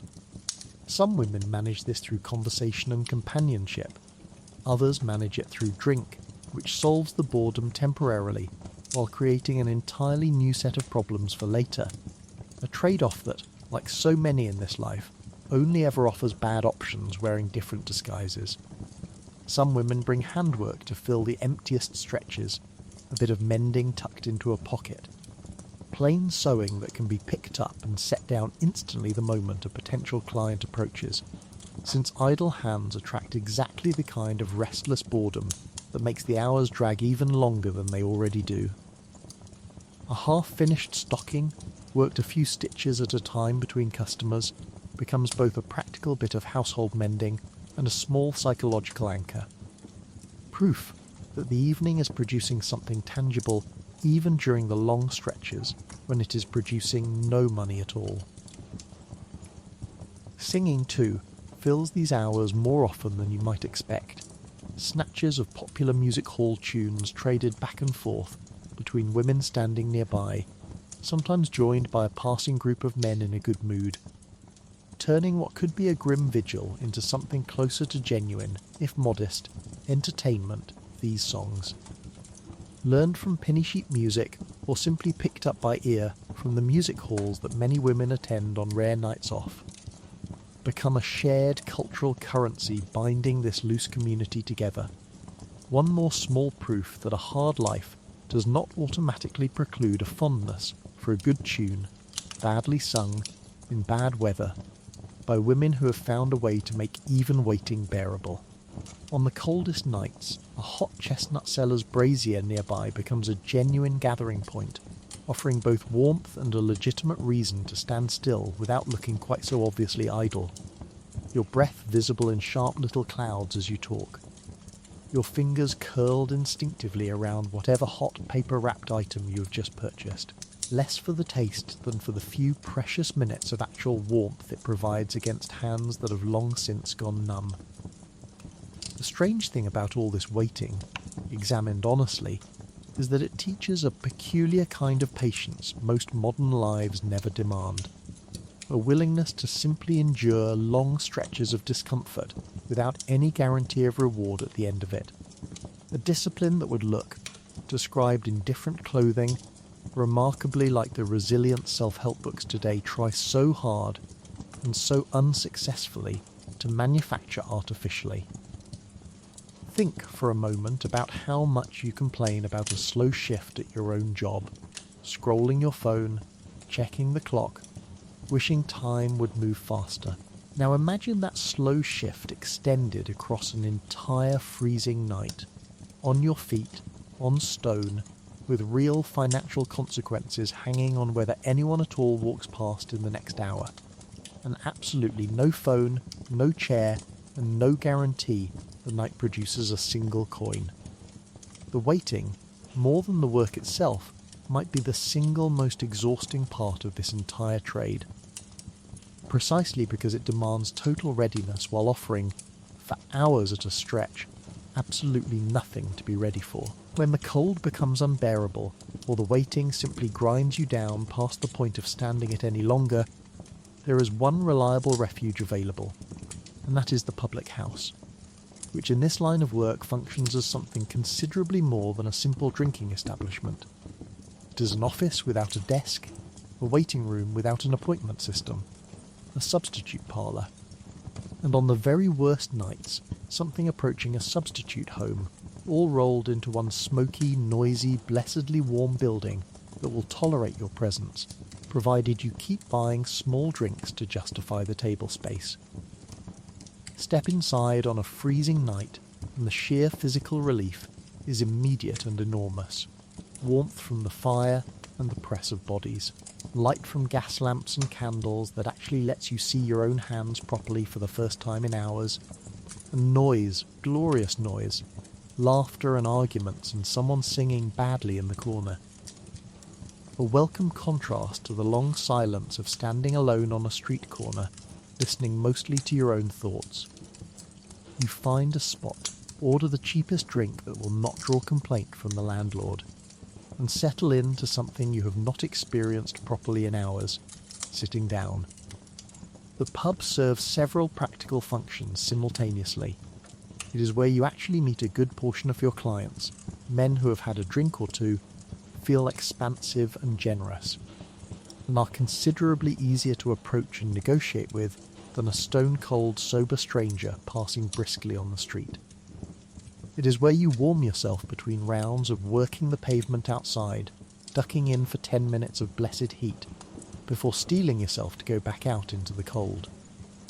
It is where you catch up with other women in the trade, swapping news, warnings, and the occasional bit of genuine gossip that has nothing to do with work at all. Simply the ordinary human need to talk about something other than your own circumstances for a few precious minutes. Landlords running these establishments occupy their own complicated position in this ecosystem. Some are openly hostile, tolerating working women only grudgingly and only because their custom, however small, still counts toward the till. Others are considerably friendlier, understanding perfectly well what brings a certain kind of woman through their doors night after night, and choosing, for reasons of simple business sense or occasional genuine kindness, not to make an issue of it, provided things stay quiet and nobody causes a scene that might draw police attention to the premises.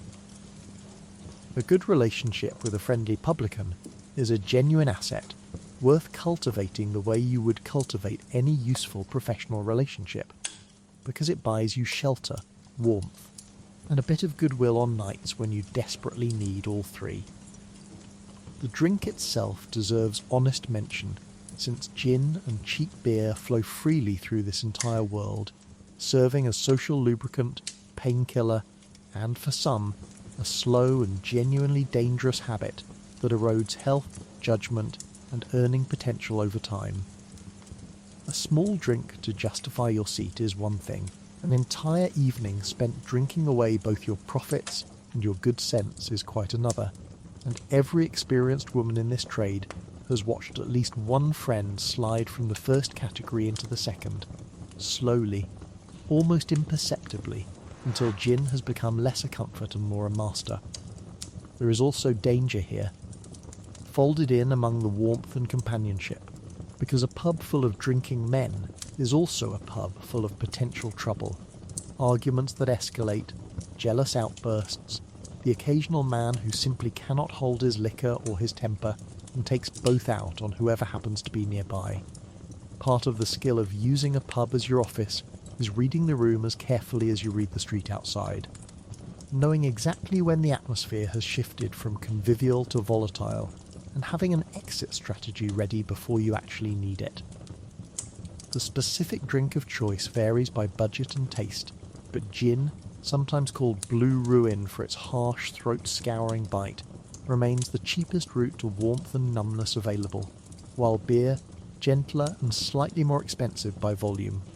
offers a milder alternative favoured by women pacing themselves across a long night rather than seeking rapid oblivion. A skilled woman learns to nurse a single drink across an hour or more, appearing to participate in the pub's social economy without actually spending money she cannot spare.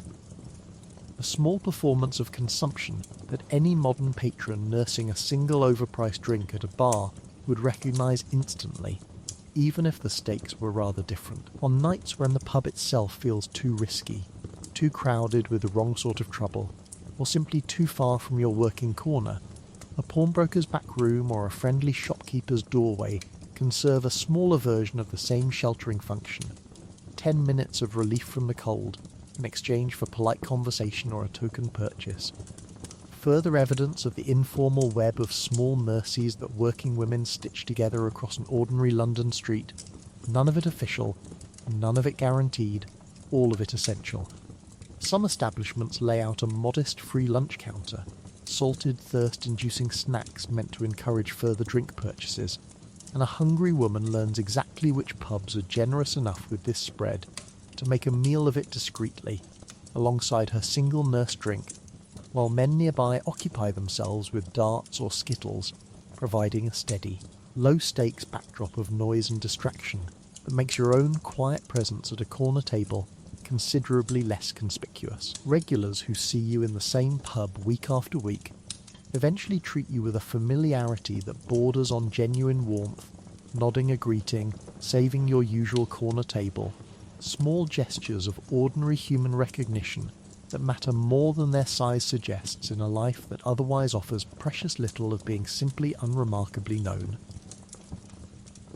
By the time you eventually step back out into the cold night air, the warmth of the fire still clinging briefly to your clothes before the chill reclaims you, you understand this building for what it really is in your particular life. Not simply a place to drink, but the closest thing to an office, a break room, and a social club that this entire unregulated trade allows you. Your modern equivalent might complain about a lukewarm break room coffee machine. You would trade that complaint in an instant for a fire, a chair, and 10 minutes of warmth you did not have to negotiate for with anyone but the landlord. Let us now discuss the single largest, most consistent, most entirely uncontrollable factor in your entire livelihood, which is not clients, not police, not landladies, but simply the weather, that indifferent, relentless force that decides, essentially unilaterally, whether tonight is survivable or genuinely miserable. Victorian London's weather is famously, spectacularly unhelpful to anyone required to spend hours standing outdoors, and you, unfortunately, are required to do exactly that, regardless of what the sky decides to throw at you on any given evening. Fog deserves pride of place here, the thick, yellow-tinged, coal-smoke-laden fog that London becomes legendary for, so dense on the worst nights that you cannot see the far side of the street,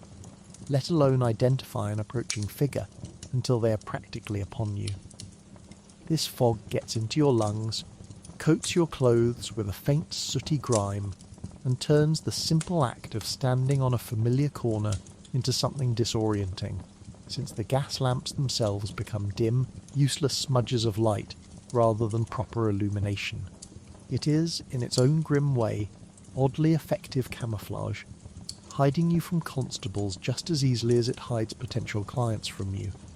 A double-edged fog that helps and hurts in roughly equal measure, depending entirely on your luck that particular night. Rain is worse in almost every practical sense, because fog merely obscures while rain actively destroys. A steady London rain soaks through even a decent shawl within 20 minutes, and you do not own a decent shawl, you own the shawl you could afford, which was never waterproof to begin with, and has only gotten less so with every previous soaking it has endured. Wet fabric clings, chills, and weighs you down, turning what was already a long night of standing into a genuinely miserable endurance exercise, made worse by the certain knowledge that you will need this same fabric to dry out again before tomorrow night, restarting the entire laundry crisis discussed earlier from an even worse starting position. Rain also, quite simply, keeps customers indoors, since respectable and disreputable men alike would generally rather sit by their own fire than wander streets getting soaked in pursuit of anything at all. A rainy week is, financially, a genuinely bad week, and everyone in this trade watches the sky with the same anxious attention a farmer gives an unpredictable harvest season. knowing that weather they cannot control will directly determine whether rent gets paid on time. Cold, independent of rain or fog, is its own constant companion, particularly through the long London winter, when standing motionless on a street corner for hours becomes a genuine physical risk rather than a mere discomfort. Frostbite, chilblains, and the kind of deep, bone-settling cold that takes hours by a fire to properly shake are simply part of the season's furniture. Women layer whatever clothing they own, share body warmth by standing close together in small groups when the street allows it, and develop small practiced tricks, tucking hands into sleeves, stamping feet quietly, shifting stance. All aimed at simply surviving the cold long enough to actually earn something before it drives you indoors entirely. Summer, by contrast, brings its own specific miseries, heat radiating off cobblestones that have baked all day, the stench of the Thames and open sewers intensifying under warm air in a way that makes certain streets nearly unbearable, and the general discomfort of standing in layers of Victorian clothing, corseted and covered as fashion and modesty demand, while the temperature climbs steadily upward with no relief in sight beyond the small mercy of an occasional evening breeze. The worst of these fogs, thick enough to earn the nickname pea-soupers for their yellow-green colour and soup-like density, could occasionally last for days at a stretch, trapping the entire city under a choking blanket that irritated the lungs, stung the eyes, and turned even a short walk into a genuine hazard, since carriages, carts, and pedestrians alike lost track of exactly where the curb ended and the road began. Working through one of these events meant risking your own health for the sake of a night's earnings, breathing in the same sulphurous, soot-laden air that contributed, across years of repeated exposure, to the chronic coughs and lung complaints that plagued so much of London's poorer population, regardless of trade. Damp itself, independent of active rain, does its own quiet, cumulative damage. Since London's river-adjacent geography keeps the air heavy with moisture even on nights when no actual rain is falling, seeping into clothing, into bedding, into the very walls of the lodging houses you return to each morning. This constant dampness contributes directly to the rheumatic complaints and respiratory illness that shorten so many working lives in this era.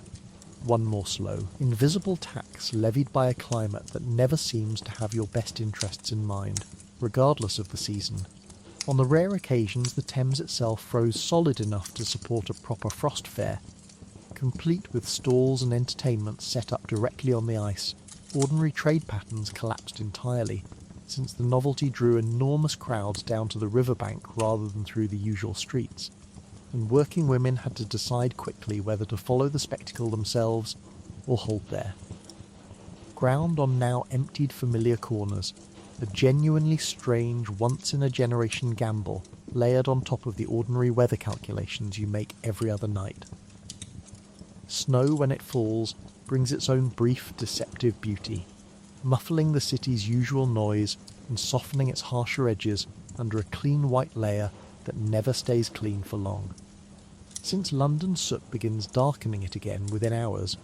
leaving you to work through slush considerably more treacherous underfoot than either the original snow or the rain that preceded it. There is no weather app to check, no advance warning beyond looking at the sky and trusting the particular ache in your joints that seems to predict rain more reliably than any newspaper forecast could. You simply step outside each evening and take whatever the atmosphere has decided to serve you, adapting as best you can with clothing, companionship, and sheer stubborn endurance.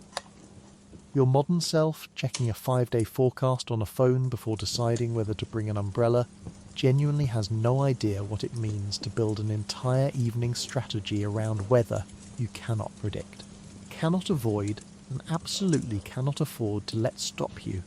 because the rent, unlike the rain, never once takes a night off. A man approaches, and now begins the part of the evening that is, at its core, simply commerce, however uncomfortable that plain fact makes polite society. because underneath every euphemism the Victorians could invent, this is fundamentally a negotiation over price, time, and terms conducted quickly, quietly, and with considerably more shrewdness than anyone walking past would ever credit you with. You have perhaps 30 seconds to size this particular stranger up properly, reading his clothes, his manner, his level of sobriety, and his general trustworthiness, all compressed into the kind of rapid, high-stakes assessment a street vendor makes about a customer. Except your margin for error is considerably higher than a costermonger's ever is. The language used here is almost entirely euphemistic, a whole vocabulary built specifically to let both parties understand each other perfectly, while never quite saying the plain thing out loud,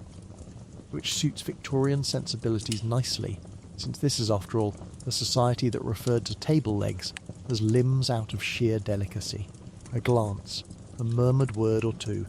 perhaps a small gesture, and the arrangement is understood by both sides without either one having to be embarrassingly explicit about it on an open street where a passing constable might overhear.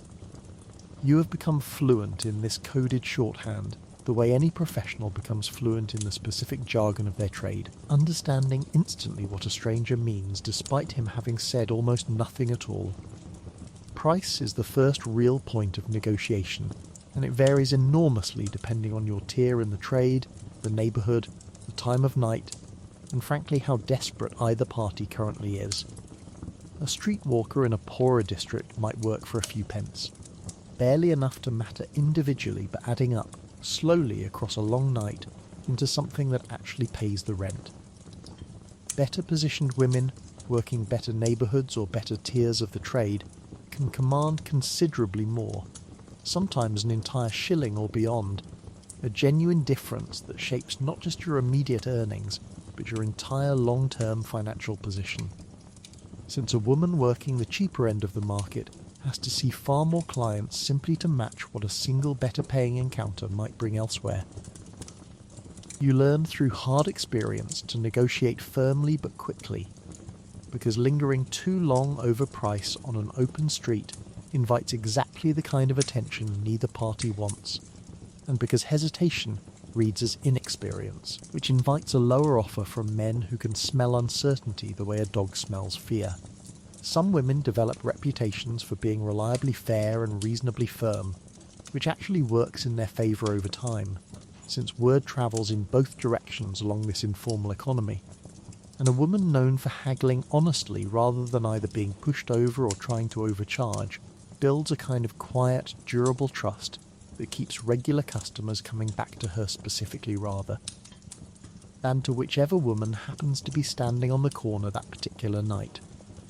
There is also the matter of assessing risk before agreeing to anything at all, since not every approaching stranger is equally safe, and part of the negotiation is a private, simultaneous risk assessment running underneath the spoken terms. Is he too drunk to be reasonable? Does he seem the sort to cause trouble, refuse payment, or turn violent once the transaction is underway? Is he a stranger to the area entirely, which cuts both ways, since strangers are less likely to be trouble you already know about, but also less predictable than familiar regulars whose habits and temperaments you have already learned over repeated encounters. Every experienced woman develops an internal alarm system for this, refined through both instinct and painful prior experience, and learning to trust that alarm, even when it costs you a paying customer by turning him away, is one of the genuine survival skills of this entire trade. Location matters enormously too, since privacy, however minimal, has to be found somewhere, whether that means a nearby court or alley, a rented room back at the lodging house for a small additional fee, or an arrangement with a local establishment that permits such business quietly in exchange for its own cut. Each option carries its own balance of convenience, cost, and risk, and part of your daily expertise is knowing exactly which nearby spaces are usable tonight, which have become too exposed to prying eyes or patrolling constables, and which have quietly changed hands or purpose since you last checked. Once terms are settled, business proceeds with the same brisk, business-like efficiency of any transaction where both parties want to minimise public exposure and get on with their evening. Afterward you part ways, likely never exchanging names, certainly never exchanging pleasantries beyond what is strictly necessary, and you return almost immediately to your corner, your waiting, your careful reading of the street, because one transaction rarely pays an entire night's rent, and the whole grinding cycle simply begins again. Payment itself comes in whatever small coin a client happens to be carrying. Pennies, sixpences, the occasional shilling, and disputes over shortchanging or an attempt to pay less than agreed are a genuine recurring hazard of the trade, resolved through firm insistence,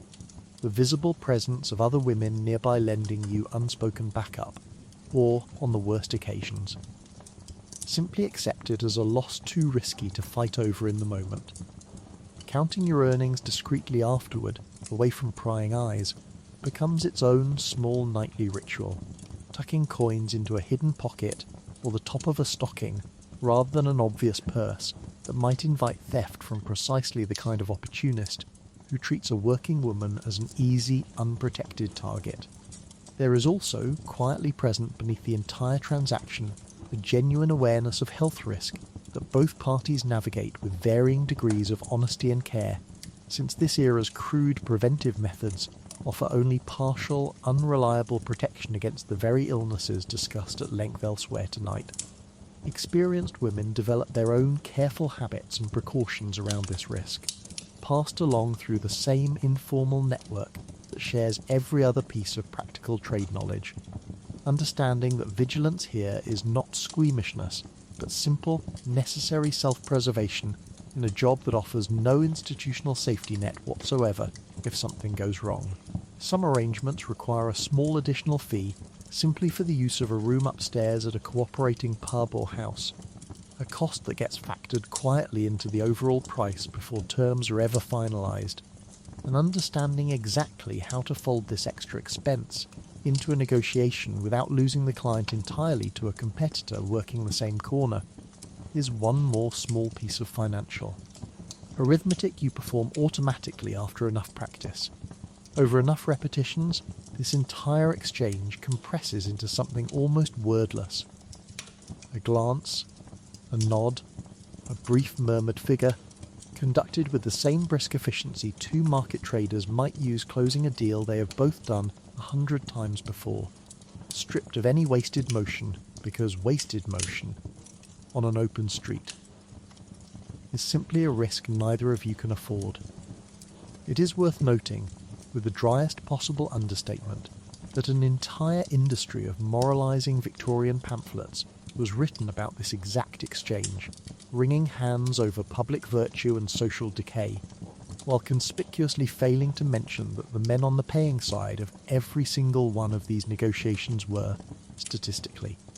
from every single rank of society, including plenty who wrote and read those very pamphlets themselves. Commerce, it turns out, does not particularly care about the moral high ground of either party involved, and neither, in the end, does rent. Let us talk, quite specifically, about drink, because a significant proportion of the men you deal with on any given night are carrying some measure of it, ranging from a pleasant, generous glow to a genuinely alarming, unpredictable stumble, and successfully managing this entire spectrum is one of the core unwritten skills of surviving this trade night after night. A drunk client is, depending entirely on where he sits on that spectrum, either the easiest money you will make all evening or the single greatest danger you will face. In telling the two apart quickly, correctly, and from a safe distance is a genuinely valuable professional talent that nobody will ever formally recognise as one. The pleasantly drunk client is, in blunt honesty, good for business. He is generous with money in a way his sober self might not be, easily persuaded, uninterested in haggling too aggressively, and generally cooperative. Since alcohol has smoothed away most of his inhibitions, along with a fair bit of his judgment, about how much he is actually spending tonight. Many women in this trade have learned to work most efficiently with exactly this category of man,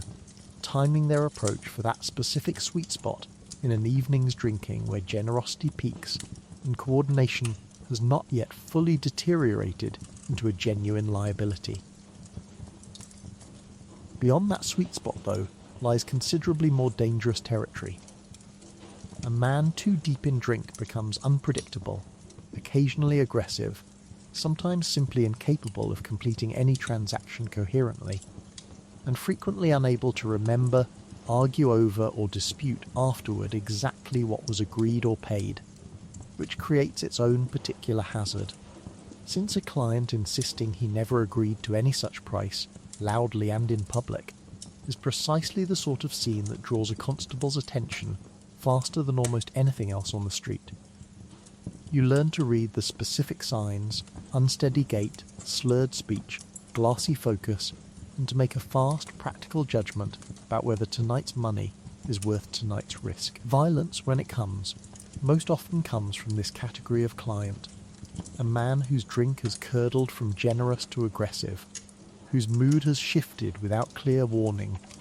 or who becomes suddenly, irrationally angry over some perceived slight or simply over the transaction itself once it is concluded and his own shame or regret has curdled into blame directed squarely at you. Every experienced woman in this trade carries scars, sometimes literal ones, from encounters that turned violent with startling speed, and an entire quiet body of practical wisdom exists among working women about managing these moments, staying near other women or a friendly doorway, keeping an exit route in mind before ever agreeing to anything, watching hands rather than faces, since hands give warning a face often does not. There is also the simple, exhausting physical labour of managing a drunk man's body, quite literally, steering him where he needs to go, keeping him upright, extracting yourself from an encounter without either angering him or lingering in a position of vulnerability any longer than absolutely necessary. This requires a peculiar blend of patience, physical strength, and psychological management, essentially functioning as an unpaid, unacknowledged bouncer and caretaker rolled into one, a job description that would raise eyebrows on any modern employment form. Some women develop working relationships with nearby publicans, doorkeepers, or even other women specifically around managing difficult drunk clients, a kind of informal mutual aid where a shout, a signal, or simply a raised voice can bring help within moments. Since safety in this trade is rarely guaranteed by any official authority, and almost entirely constructed through these small, practical human networks instead. A friendly nod from another woman working a nearby corner, watching without seeming to watch, is worth considerably more in an actual emergency than the distant, theoretical protection of law that mostly exists. In practice, to arrest you rather than defend you. Practical self-defense in this world rarely resembles anything a modern self-defense class would teach, since you have no formal training, no equipment beyond your own hands, and no expectation of backup beyond whichever fellow women happen to be within shouting distance. You learn instead a set of practical habits, keeping your earnings hidden well before any confrontation can begin, positioning yourself near a lit doorway or a corner with a clear retreat route rather than in a dark, enclosed space, and cultivating a firm, unhesitating tone of voice that discourages escalation before it properly starts, since hesitation and visible fear tend to invite exactly the aggression you are trying to avoid. Working in pairs or small groups, where the particular street and competitive dynamics allow it, offers real, measurable safety benefits, since a second woman nearby can call for help, bear witness, or simply provide enough of a deterrent that a would-be troublemaker thinks twice. This is one of the clearest, most practical expressions of the informal sisterhood discussed later tonight. Women who might otherwise be rivals for the same passing trade choosing, quite sensibly, to prioritise each other's basic physical safety over any short-term competitive advantage, because everyone understands precisely how quickly an ordinary night can turn into an emergency. A small, disreputable minority of women, occasionally working with a male accomplice, ran what came to be called the badger game, luring a drunk or careless client into a compromising position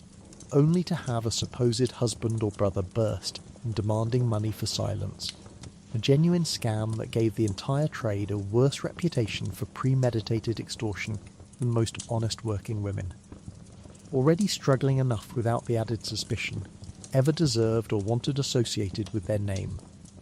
Over time you build your own private, ever-updating mental ledger of specific men best avoided entirely, a face, a manner, a name if you have one, shared quietly with trusted friends working nearby,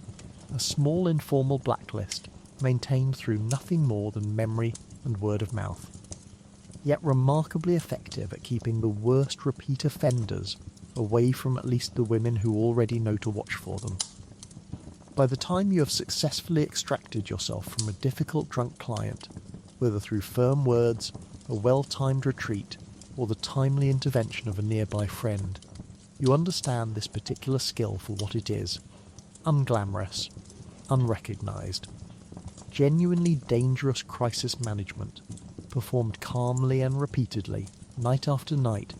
by women whom polite society preferred to imagine as reckless rather than as the remarkably competent risk managers they actually had to become, simply to survive their own jobs. Now let us discuss the other constant presence, shadowing your entire evening, one considerably less predictable than weather, and considerably more directly hostile to your continued liberty, the police. Victorian law does not criminalise your trade outright in the blunt way you might expect, but it does something arguably more insidious, criminalising the mere act of being visibly present while working through a wonderfully vague piece of legislation, making it an offence for a common prostitute to loiter or solicit to the annoyance of passengers, which is precisely as broad and as convenient for selective enforcement as it sounds. Notice the specific genius of that phrasing, because it does not require you to do anything in particular. It requires only that a constable decide, entirely at his own discretion, that your simple presence constitutes an annoyance to someone else on the street, a standard so subjective it essentially hands police the power to arrest you whenever they choose, for whatever reason they choose, regardless of whether you have actually approached, spoken to, or bothered a single living soul that evening. You could be standing perfectly still, saying nothing, and still find yourself arrested, because the law was never really designed to police specific behaviour so much as to police your entire visible existence in public space. This creates an entire nightly calculation for you,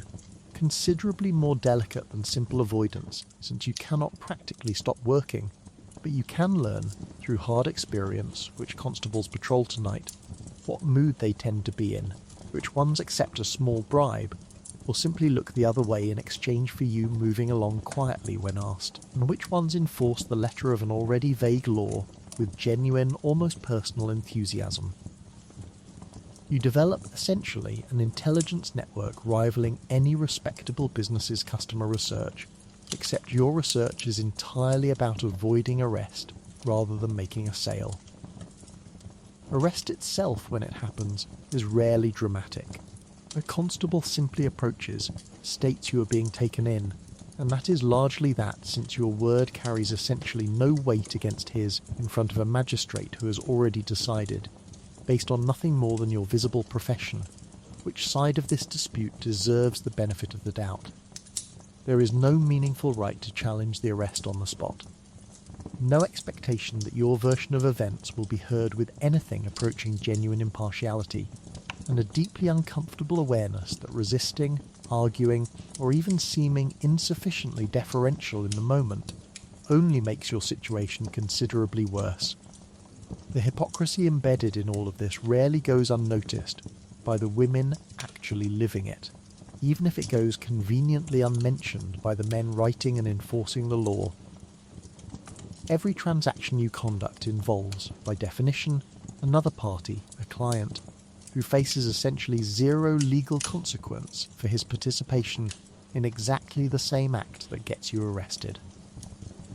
The entire legal architecture is built to punish the supply side of this trade while leaving demand entirely untouched. A piece of selective morality so glaring that even some Victorian reformers, uncomfortable with much else about the era's social order,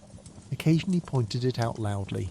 usually to be politely ignored by the men who would have to actually change the law. Some constables, it should be said honestly, are reasonably decent about the whole arrangement. Treating enforcement as a formality rather than a crusade, moving women along without arrest provided they comply quickly and without argument, occasionally even warning of an upcoming crackdown or a particularly zealous colleague on patrol tonight. Others treat the badge as license for genuine harassment, extracting bribes, favours, or simple cruelty from women who have essentially no recourse to complain about it to anyone who would actually listen or act. The specific wording written into the Metropolitan Police Act at the end of the 1830s gives constables remarkably sweeping discretion, criminalising a common prostitute's loitering or solicitation for the purposes of prostitution to the annoyance of the inhabitants or passengers, a phrase so broad that a single complaint from a single passerby, real or entirely invented, is sufficient legal grounding for an arrest. Plainclothes officers sometimes work these streets specifically to catch women unaware, since a uniformed constable's approach is visible from a distance and easily avoided, while a plainclothes officer can walk right up to you disguised as an ordinary passerby before revealing his actual purpose, a small, particular betrayal that adds its own layer of wariness to every stranger's approach. Informers, too, play their own quiet, unpleasant role in this system, whether a disgruntled neighbour eager to see a lodging house's reputation cleaned up, a rival keen to reduce competition for a favoured corner, or simply someone with a private grudge. And a woman navigating this world quickly learns that the threat to her liberty comes not only from constables directly, but from the wider web of ordinary Londoners,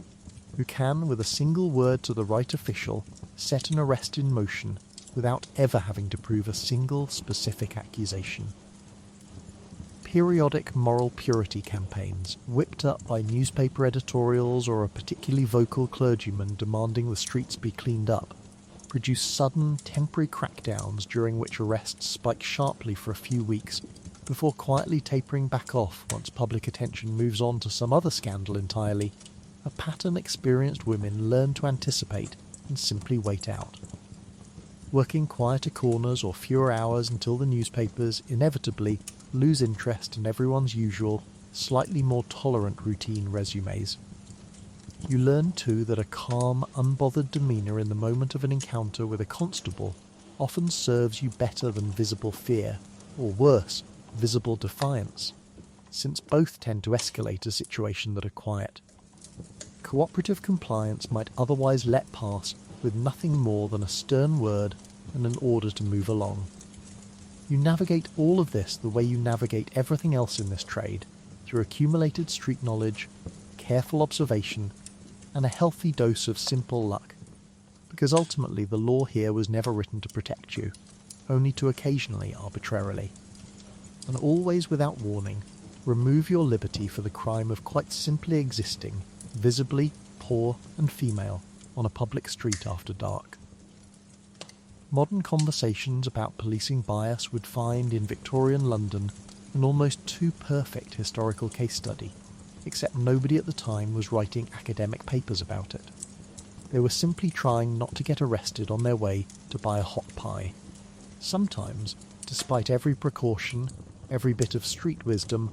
every careful reading of which constable is on duty and in what mood, you get arrested anyway, and what follows is a genuinely miserable, deeply undignified process that manages to combine the worst aspects of bureaucracy and confinement without offering a single one of the protections, either modern arrest procedures or basic human. Decency might suggest a reasonable. The walk to the station house is its own small humiliation, since it happens in public, in view of neighbours, other working women, and the general passing crowd, none of whom need any further evidence about your profession, once they see you being marched along by a constable's firm grip on your arm. Whatever careful discretion you have maintained about your business evaporates instantly in this moment, replaced by a very public, very visible confirmation of exactly what you do for a living, broadcast to an audience you never consented to inform.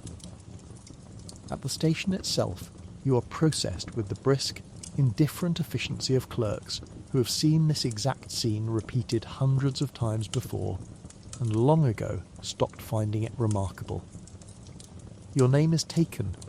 though it may or may not be your real one, since plenty of women in this trade maintain an entirely separate identity for exactly these occasions, protecting family or previous respectable connections from the stain of an arrest record.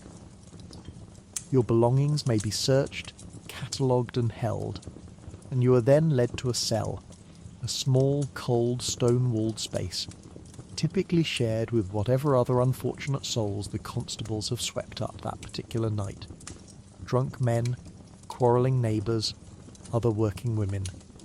all thrown together with no particular concern for anyone's comfort or safety. The cell itself offers little beyond bare walls, a hard bench, perhaps a thin blanket if you are fortunate, and a bucket serving purposes best left undescribed in polite company. An arrangement that turns an already miserable night considerably worse through sheer physical discomfort layered on top of the emotional weight of confinement. Sleep, if it comes at all, comes in the same fitful shallow fashion sleep, always comes in unfamiliar, unsafe places, punctuated by the noises of other prisoners, the clang of the cell door, and your own racing thoughts about exactly how much this particular night is going to cost you. In money, in reputation, and in time you cannot afford to lose from working. Morning brings the magistrate's court, a rushed, almost assembly line process where dozens of overnight arrests are processed in swift succession, each hearing lasting mere minutes, since the entire system is built for volume rather than careful individual justice. You stand before the magistrate, who has heard some version of your exact circumstance 1,000 times before, and views you with the weary, faintly contemptuous efficiency of a man simply moving through his morning list. A fine is the most common outcome, a specific sum you now must produce on top of everything else already stretching your finances thin, and failure to pay it promptly can result in a short spell of actual imprisonment instead, trading one form of confinement for another, longer one. The fine itself creates its own vicious cycle, since you now must work even harder, take on even more risk, to earn back the exact sum the state has just extracted from you for the crime of having worked at all. A closed loop nearly as elegant in its cruelty as the rent and laundry cycles discussed earlier. Except this one comes with an official government stamp attached. Repeated arrests build a record, a reputation with local magistrates and constables that makes future encounters progressively harsher, since a first offence might draw leniency, while a fifth draws automatic suspicion and considerably less patience. Female prisoners are, at least in principle, meant to be searched and processed by a matron rather than a male constable. A small concession to basic decency that some stations honour faithfully, and others treat as an inconvenient formality to be skipped whenever the matron happens to be unavailable, leaving you at the mercy of whichever officer happens to be on duty that particular night. Bail, where it exists as a realistic option at all, requires either cash you likely do not have on hand, or a personal surety willing to vouch for your appearance in court. A friend or acquaintance with enough standing and enough spare coin to take that risk on your behalf, which is not always easy to find on short notice in the middle of the night. The magistrates' courts themselves, places like Bow Street and its equivalents scattered across the city, process an extraordinary volume of exactly this kind of case each morning, moving through dozens of names before the clock even strikes 10, and the sheer speed of it means your entire fate, a fine, a discharge, a short prison sentence for non-payment, gets decided in considerably less time than it took you to walk to the station the night before, a jarring mismatch between the gravity of the outcome and the brevity of the process that decides it. Transport to the magistrate's court sometimes means a ride in the enclosed police van, known informally as a Black Maria, a cramped, jolting, entirely undignified journey shared with whichever other overnight arrests happen to be heading to the same court session. Everyone equally exhausted, equally uncertain what the morning's hearing will bring, and equally aware that arriving in such a vehicle, visible to the street, does absolutely nothing for a reputation already hanging by a thread. The women who share your cell overnight become, briefly and involuntarily, a strange kind of company, trading quiet commiseration, practical advice about which magistrate is currently sitting and how harsh he tends to be. Small comforts exchanged among strangers thrown together by nothing more than shared bad luck on the exact same night. By the time you are finally released, blinking into daylight, exhausted, behind on rent, and now further behind by the exact sum of your fine, you understand this entire episode for what it fundamentally is. Not justice in any meaningful sense, but simply another tax, unpredictable and arbitrary,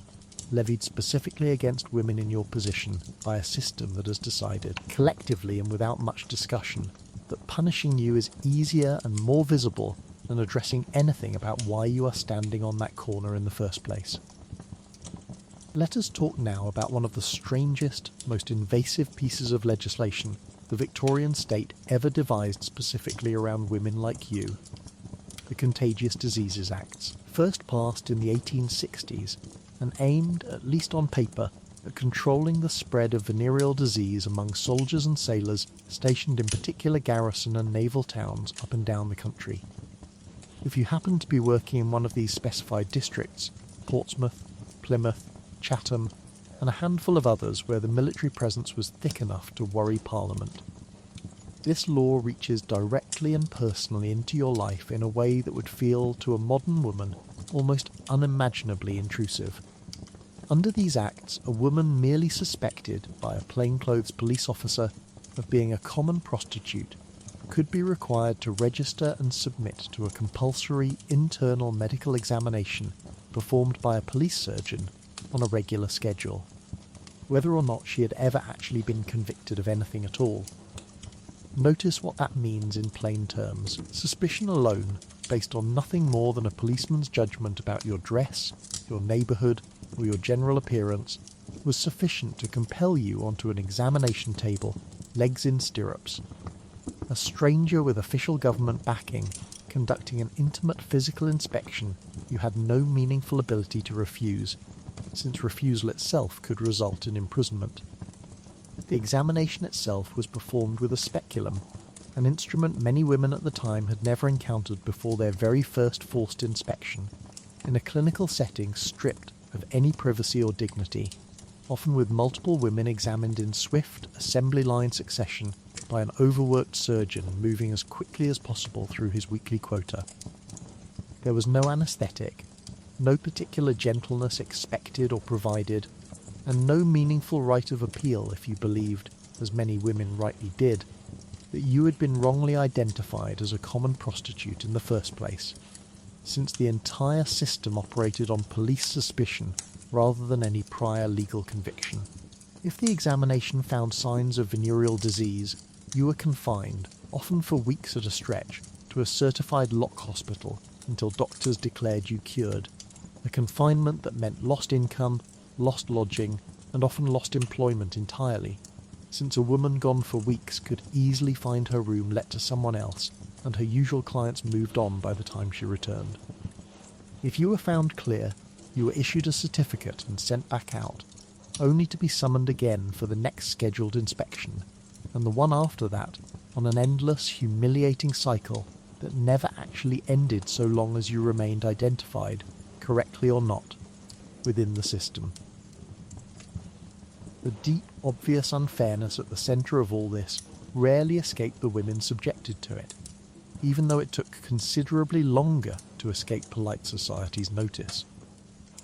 The soldiers and sailors whose health this entire apparatus supposedly protected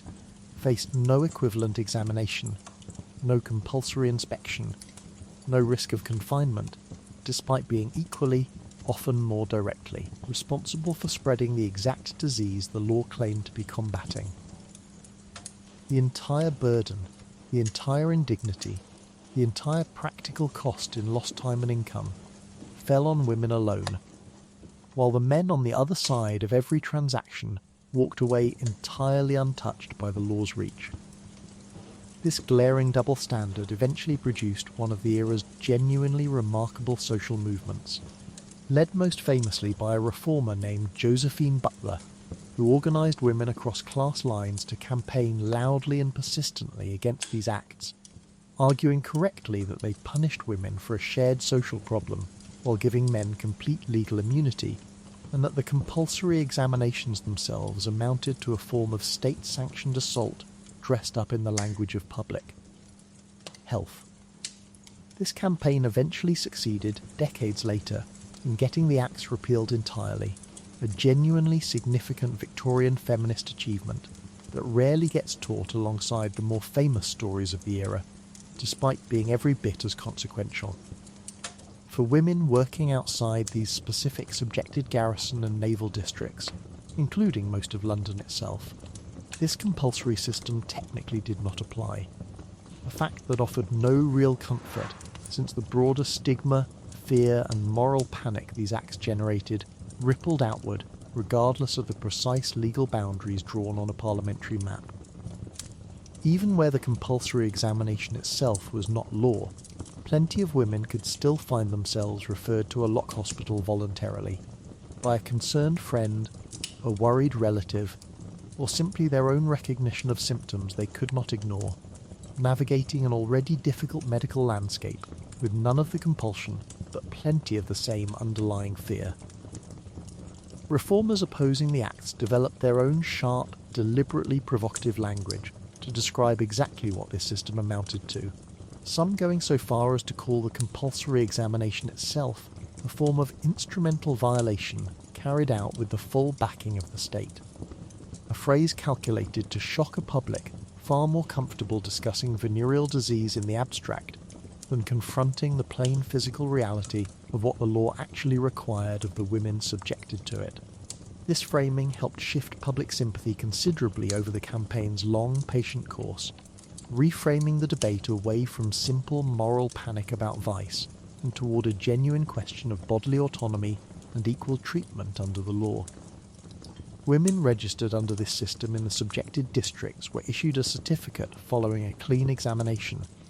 a small printed document meant to function as evidence of health that, in a grim twist, effectively formalised and documented their profession in a way that made escaping the system, or the trade itself, considerably harder than it might otherwise have been, since the certificate followed a woman's name through the local police records long after any individual desire to leave the trade behind may have taken hold. The list of subjected districts eventually grew to include garrison and dockyard towns well beyond the original handful. Places like Aldershot and Colchester alongside the original naval ports, each edition sparking fresh local protest from women and reformers alike, and the paperwork itself sometimes described a woman's attendance as voluntary, a fiction that fooled nobody actually living under the very real threat of arrest and imprisonment that awaited any woman who declined to appear for her scheduled examination. Even women never personally examined under this system absorbed its underlying message clearly enough, that their bodies were considered public property subject to official scrutiny in a way no man's body ever was. A lesson in exactly how the law valued them that needed no formal summons to a specific garrison town in order to land with its full intended weight. Think for a moment about your own relationship with medical care today, imperfect and frustrating as it sometimes is, and consider that you have never once been forcibly examined on a government schedule based purely on a policeman's suspicion about your neighbourhood. You have never had your entire livelihood interrupted for weeks by a confinement you did not choose and could not refuse, imposed by a system that held you solely, uniquely responsible for a problem that by definition required two people to create. Whatever frustrations you carry about modern healthcare, you have at minimum retained the basic dignity of consent, a thing an entire class of Victorian women fought for decades simply to be allowed to say they deserved. If your examination, whether compelled by law or sought voluntarily out of genuine worry, turns up signs of venereal disease, you find yourself admitted to a lock hospital, an institution with a long and genuinely fascinating history, stretching back over a century before your time, originally named for the French word for rags used in earlier treatments of similar afflictions, and functioning by your era as a dedicated, semi-charitable institution treating exactly this category of illness in exactly this category of patient, since respectable general hospitals frequently refused admission to women in your line of work altogether, unwilling to associate their charitable reputation with your presence on their wards. Arrival at the Lock Hospital is its own particular ordeal, since admission typically means an extended stay, often stretching to several weeks or longer, depending on the severity of your condition and the frustratingly limited medical understanding and treatment options available to Victorian doctors, who possessed nothing resembling modern antibiotics and relied instead on a combination of mercury-based treatments carrying their own significant health risks and unpleasant side effects, rest, isolation, and a certain amount of simple waiting to see whether your own body would eventually win the fight the medicine could only partially assist with. The wards themselves are segregated entirely by sex and by the specific nature of the illness, staffed by nurses and doctors who range considerably in temperament, from genuinely compassionate reformers who see their patients as women deserving of care regardless of their profession, to considerably harsher staff who view the entire ward as a moral as much as medical project,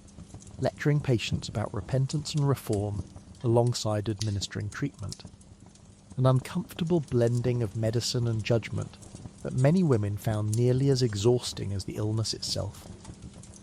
Life inside the Lock Hospital follows a strict, almost institutional daily rhythm: treatment at set hours, meals at set hours, mandatory attendance at religious services and moral instruction that many hospitals built directly into their charitable mission, operating on the theory that curing the body was only half the job, and reforming the supposedly wayward soul was equally, if not more, important to the institution's founders and funders. You endure this instruction with whatever patience you can muster, understanding that cooperation, or at least the visible appearance of it, generally makes for an easier stay and a faster, less complicated discharge than open resistance or visible resentment would. The financial consequences of a Lock Hospital stay are severe and immediate, since weeks away from work mean weeks without income, weeks of rent accumulating unpaid at your lodging house, and a very real risk that your room, your possessions, and even your place within your usual working network could be gone entirely by the time you are finally discharged. Some women manage to maintain their lodging through savings, through a sympathetic landlady willing to extend credit, or through help from friends in the trade who cover a portion of the rent in your absence, understanding, from hard shared experience, that this exact misfortune could easily happen to any of them next. There is also, layered over the purely financial cost, a genuine psychological weight to this entire experience. The fear and uncertainty of illness itself, the indignity of institutional life, the moral lectures delivered by well-meaning strangers who have never once had to make the choices you have made, and the deep uncertainty about what awaits you upon discharge, whether your old life, precarious as it already was, will even still be there waiting for you to return to it. Discharge itself brings its own complicated relief, since you are finally free of the ward's rigid schedule and moral instruction, but you step back out into a city that has continued entirely without you, into a financial hole considerably deeper than the one you entered with, and into a body that, even cured, carries the memory of an illness that Victorian society treats as a moral failing rather than simply a medical condition anyone engaging in intimate contact with strangers might reasonably contract, regardless of which side of the transaction they happen to be standing on. Specific institutions carried real reputations of their own among women navigating this system, the London Lock Hospital. With its long charitable history stretching back over a century, and various parish and workhouse infirmaries pressed into similar service when the dedicated lock wards ran short of space, each with its own particular mix of medical competence and moral rigour that word of mouth passed along quickly and reliably among women who might need to choose, or more often simply endure, whichever institution happened to have room available. The mercury treatments common in this era carry their own severe side effects: excessive salivation, loosened and lost teeth, tremors, and a general systemic toxicity that sometimes left a patient in worse overall health than the original infection alone might have produced. A genuinely difficult trade-off between treating one problem and creating several new ones, undertaken by doctors who, to their credit, had very few better options available given the medical knowledge of their time. Surviving a course of this treatment successfully was its own small, grim triumph, one more entry in the long list of things a Victorian woman in this trade simply had to endure with whatever grim humour and stoicism she could manage to muster.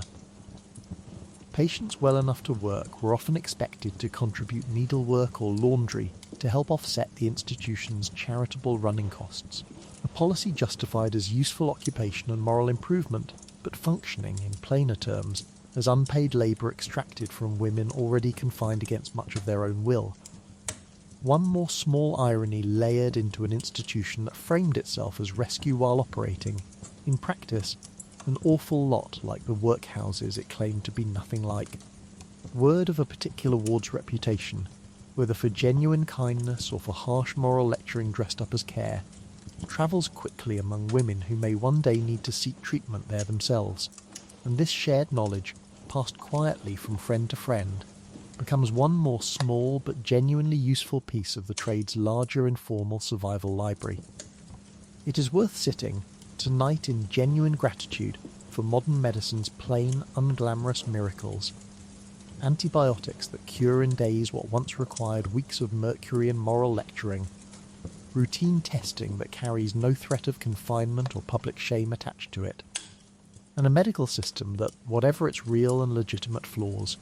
does not typically require a woman to sit through a sermon about her own moral character before treating an infection that, biologically speaking, was never really about morality in the first place. Every trade has its rhythms, its good months and its lean ones, and yours is no exception, following patterns shaped by weather, season, and the broader economic tides of the city around you. Patterns you learn to anticipate, and wherever possible, prepare for, the way any small, precarious business owner learns to weather a predictable slow season rather than being caught entirely by surprise each time it arrives. Winter, unsurprisingly, brings the hardest stretch of the year, when the combination of brutal cold, shorter days, and generally reduced foot traffic on the streets conspires to make every single evening's work harder and less profitable than the equivalent evening in a milder season. Fewer men are willing to linger outdoors in freezing temperatures for any purpose at all, respectable or otherwise, and the ones who do venture out tend to move quickly, heads down, minds fixed firmly on reaching their destination, rather than pausing for conversation on a street corner. You find yourself standing longer, in worse conditions, for a noticeably smaller return, a genuinely brutal combination that tests both your finances and your basic physical endurance simultaneously. Certain calendar events shape the rhythm further in ways that seem almost cruelly ironic once you notice them. The period immediately after Christmas, when many households have spent whatever spare money they had on the holiday itself, brings a noticeable dip in trade, since men with empty pockets make for poor customers regardless of their inclination. Race weeks, fairs and other occasions that bring large crowds of visitors, money and a festive, loosened mood into the city, by sharp contrast, can bring genuinely good business. A temporary surge that experienced women learn to anticipate and plan around, working harder and longer during these windows specifically because they know the lean stretches on either side will need the extra earnings. To bridge them. Summer brings its own complicated mixed blessing. Warmer weather means more comfortable working conditions and generally more people out and about in the evenings, which sounds like straightforward good news until you factor in the genuinely miserable heat, the intensified stench of a city without modern sanitation, baking under a summer sun, and the periodic outbreaks of disease that swept through poorer, more crowded neighbourhoods with grim regularity in warmer months, adding yet another layer of health risk on top of everything else you already navigate nightly. Managing a slow season requires the same basic financial discipline any prudent worker in any era would recognise, saving what you can during good weeks specifically to cushion the inevitable bad ones, though saving anything at all is a genuine challenge when rent, food and clothing repair already consume most of what you earn even in decent weeks.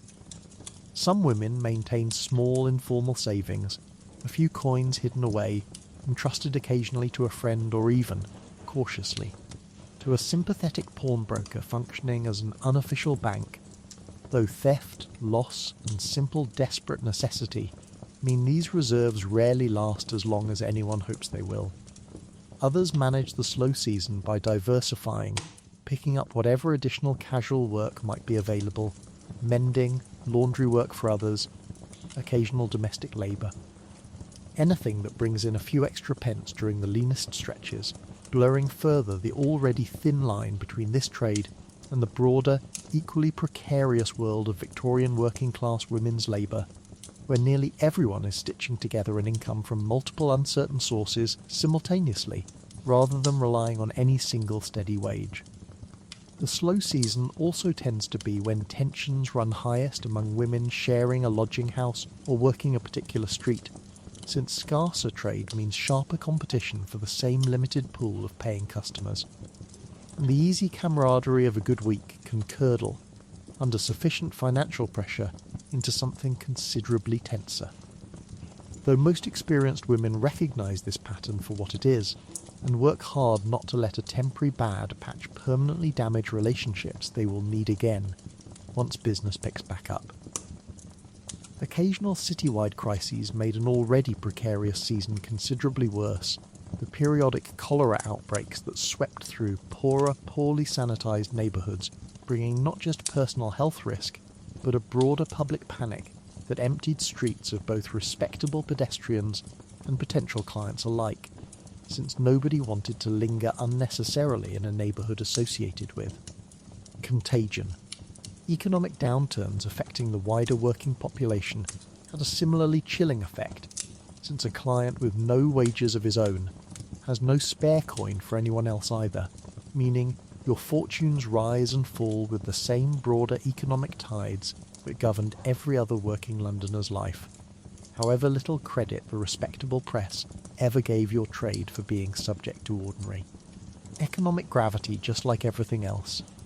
Large public events, by contrast, could produce genuinely excellent, if temporary, windfalls, the kind of citywide gathering that brought enormous crowds, visiting money, and a loosened, festive mood into the streets for days or weeks at a stretch. Experienced women learn to track the calendar of such occasions as carefully as any shopkeeper tracking the approach of a busy holiday season, working longer hours and covering busier streets during these windows specifically, because everyone understood how much of the year's total earnings might depend on making the most of these few especially profitable weeks. Late summer brings its own particular dip as well, since much of the wealthier clientele who spend the fashionable months of the year in town decamp to the countryside once the parliamentary and social season winds down, taking their spending money with them and leaving the city's more profitable streets noticeably thinner of exactly the customers who pay best. A seasonal exodus every experienced woman learns to plan around every single year. Learning to read these seasonal patterns accurately, rather than simply reacting to each slow week with fresh alarm, is itself a hard-won skill,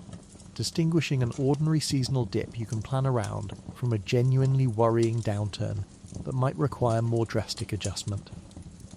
A distinction that only years of accumulated experience really teach reliably.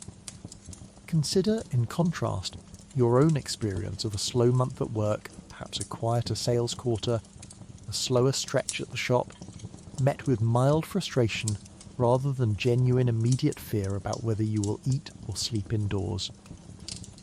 You have safety nets, savings accounts, sometimes actual employment protections that smooth over the rough patches. A Victorian woman in this trade has none of that, only her own stubborn resourcefulness and whatever thin margin she managed to scrape together during the last good week, standing between her and genuine crisis every single time the season inevitably turns against her. Let us talk honestly about what this work does to a body over months and years, because the toll here is not some dramatic single catastrophic event, but rather a long, slow accumulation of small damages, the kind that never make it into any official record, yet quietly shape the entire arc of a woman's health and working life. You are, in the plainest possible terms, running a physically demanding job with none of the protections, rest periods or medical support that even other grueling Victorian trades sometimes grudgingly provided. And your body keeps a meticulous, unforgiving account of every single night spent standing on cold cobblestones in inadequate boots. Start with the feet, since they bear the most immediate and constant burden. Hours of standing and walking on hard stone, night after night, in boots rarely fitted properly and even more rarely replaced before they are genuinely falling apart, produce a whole catalogue of chronic complaints, blisters that never fully heal before the next night's walking reopens them, bunions and calluses thickening into permanent deformities, and a general grinding ache that becomes simply background noise after enough years, the way anyone eventually stops consciously noticing a pain that never actually goes away. There is no podiatrist waiting to help, no cushioned insole, no day off to let anything properly heal. Only more walking tomorrow night, regardless of how today's feet feel. Then there is the cold itself, which does damage far beyond simple discomfort. Years of exposure to genuine winter cold, standing motionless for hours at a stretch, produce chilblains that itching, burning, occasionally ulcerated damage to fingers, toes and ears that comes from repeated cycles of cold exposure followed by rapid rewarming. A condition so common among outdoor workers of every kind in this era that it barely registers as noteworthy, treated with home remedies of varying effectiveness and simply endured as an unavoidable seasonal cost of doing business. More severe cold exposure risks genuine frostbite and the kind of deep chill that settles into joints and never entirely leaves, contributing to the rheumatism and arthritis that plague working-class Victorians of every trade at an age that would shock a modern doctor, since bodies here age under a burden of physical stress that modern working conditions have largely, mercifully eliminated. Violence adds its own entry to this long bill, since the risk of physical harm from a client, a rival, or simply a stranger who decides the street offers an easy target runs through this entire trade as a constant low-grade threat that occasionally erupts into genuine injury, bruising, cuts, broken bones on the worst nights, with no workplace safety officer, no HR department, and no meaningful legal recourse waiting afterward. Since reporting an assault to police in this line of work is as likely to result in your own arrest as in any action taken against your attacker. Women learn to treat their own injuries as best they can, with whatever home remedies, borrowed advice, or occasional charitable dispensary care happens to be available, stitching up what needs stitching and simply enduring what does not. Disease, beyond the venereal illness already discussed at length, stalks this trade through every other channel as well, since the general poor sanitation, crowded lodging, and irregular, inadequate diet common to Victorian poverty apply to you just as thoroughly as to any other working-class Londoner, layered on top of the additional specific risks your particular trade carries. Tuberculosis, that great Victorian killer, spreads readily through crowded lodging houses and weakened, poorly nourished bodies, and plenty of women in this trade succumb to it at ages that would today be considered tragically, unnecessarily young, their bodies simply unable to fight off what a well-fed, well-rested modern immune system would likely shrug off entirely. Exhaustion itself deserves recognition as a genuine health condition here, not merely an inconvenience. The inverted schedule, working through the night and attempting to rest through a noisy daytime city that never fully quiets down, produces a chronic sleep debt that accumulates across years, contributing to the general fragility, the slower healing, the diminished resilience against every other illness and injury already discussed. Add the frequent use of alcohol as painkiller, social lubricant, and emotional anaesthetic, and you have a body under sustained, compounding stress from multiple directions simultaneously, with essentially no institutional support helping to offset any single one of them. There is no pension waiting at the end of this, no retirement savings, no employer-provided healthcare, nothing beyond whatever a woman has personally managed to save, borrow, or arrange informally with friends and family, assuming those relationships have survived the stigma her profession often brings down upon them. The body simply accumulates its damage silently, year after year, until eventually it can no longer sustain the pace the trade demands, at which point a woman faces the genuinely difficult question of what comes next, a question we will return to properly later tonight. Varicose veins, swollen and aching from years of standing motionless on hard stone, become an almost universal complaint among women who have worked this trade for any real length of time, a condition managed with nothing more sophisticated than rest, when rest can be spared, which, given the demands of the schedule, is rarely often enough to make any real difference. Circulation problems compound the general foot and leg ailments already discussed, creating a cumulative whole-body fatigue that settles in earlier and more permanently than it would for a woman working an equivalent number of years in a less physically punishing trade. Life expectancy for women in this profession, though difficult to state with precision given the patchy record-keeping of the era, was almost certainly shorter on average than for working-class women generally, a grim statistical shadow cast by the combined weight of disease, violence, exposure, and alcohol discussed throughout tonight, each factor compounding the others in ways that no single Victorian doctor or reformer ever quite managed to track systematically, though anyone paying honest attention to the pattern could see it plainly enough without needing an official study to confirm what the women themselves already knew from watching too many friends age and disappear far too early. Poor diet and the steady presence of gin take their own visible toll on your teeth over the years, decay and loss becoming distressingly common well before middle age, a change that matters considerably more in this trade than in most others, since a client sizing you up at a glance notices exactly this kind of detail, and its absence becomes one more quiet. Physical marker of a body wearing out faster than its actual years would suggest. None of this damage arrives with any dramatic announcement, no single catastrophic night you can point to afterward, only a slow, cumulative erosion that you notice mainly in hindsight, comparing how your body feels this year against how it felt 3 years earlier and realising, with a certain grim clarity, exactly how much ground it has quietly given up in the meantime. Consider, for a moment, your own relationship with occupational health and safety, however imperfect you may find it in practice. You have at minimum some baseline expectation that your workplace will not actively destroy your body through entirely preventable exposure, that injuries will receive proper medical attention.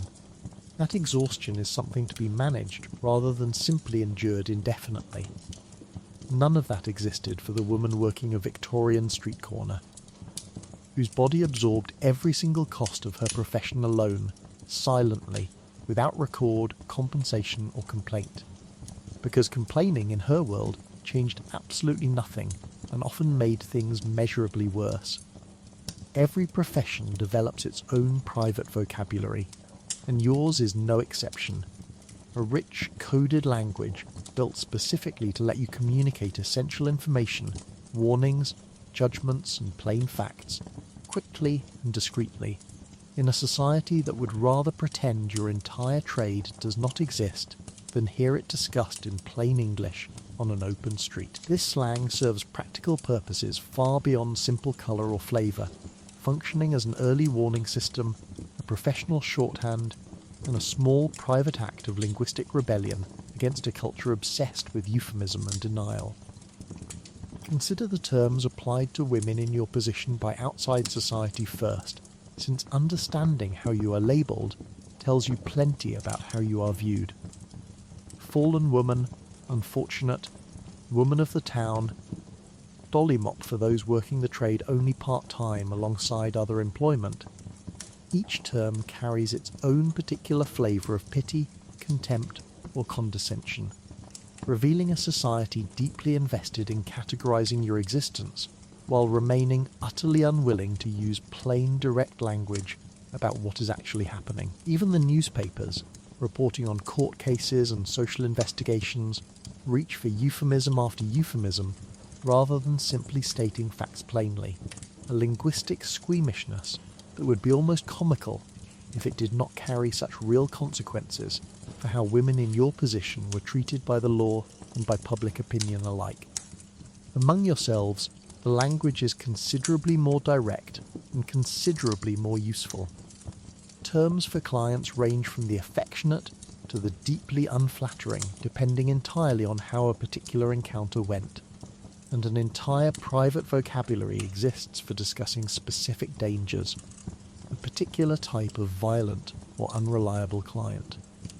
A constable known for harassment rather than reasonable tolerance, a section of street best avoided this week for reasons that get passed along verbally rather than written down anywhere official. This coded speech lets you warn a fellow working woman about a specific danger in a few quick words, without needing to explain the entire situation in detail or risk being overheard by exactly the sort of passerby who would use plain language against you. Money itself carries its own slang, since discussing exact prices and terms openly on a public street invites exactly the kind of attention neither party wants, so a whole vocabulary of coded phrases and gestures lets you and a potential client understand each other perfectly while saying, to any outside observer, apparently nothing incriminating at all. This linguistic discretion mirrors the era's broader obsession with euphemism, a society that could not bring itself to name table legs plainly finding, perhaps unsurprisingly, an entire trade built around exactly this same reflexive verbal indirection, just applied to considerably higher stakes than furniture.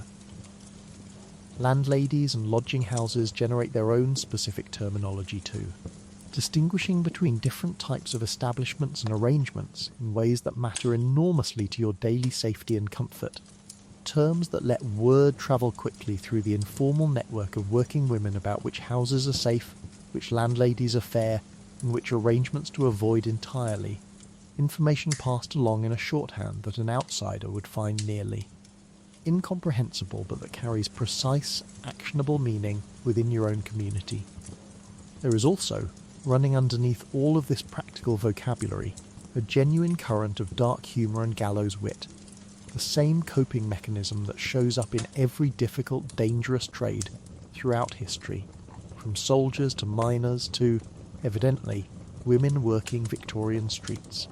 Jokes about particularly memorable clients, about constables, about landladies, about the general absurdity of your entire situation circulate constantly among women who have learned that laughing at the ridiculousness of it all is sometimes the only genuinely available response to circumstances you cannot otherwise change.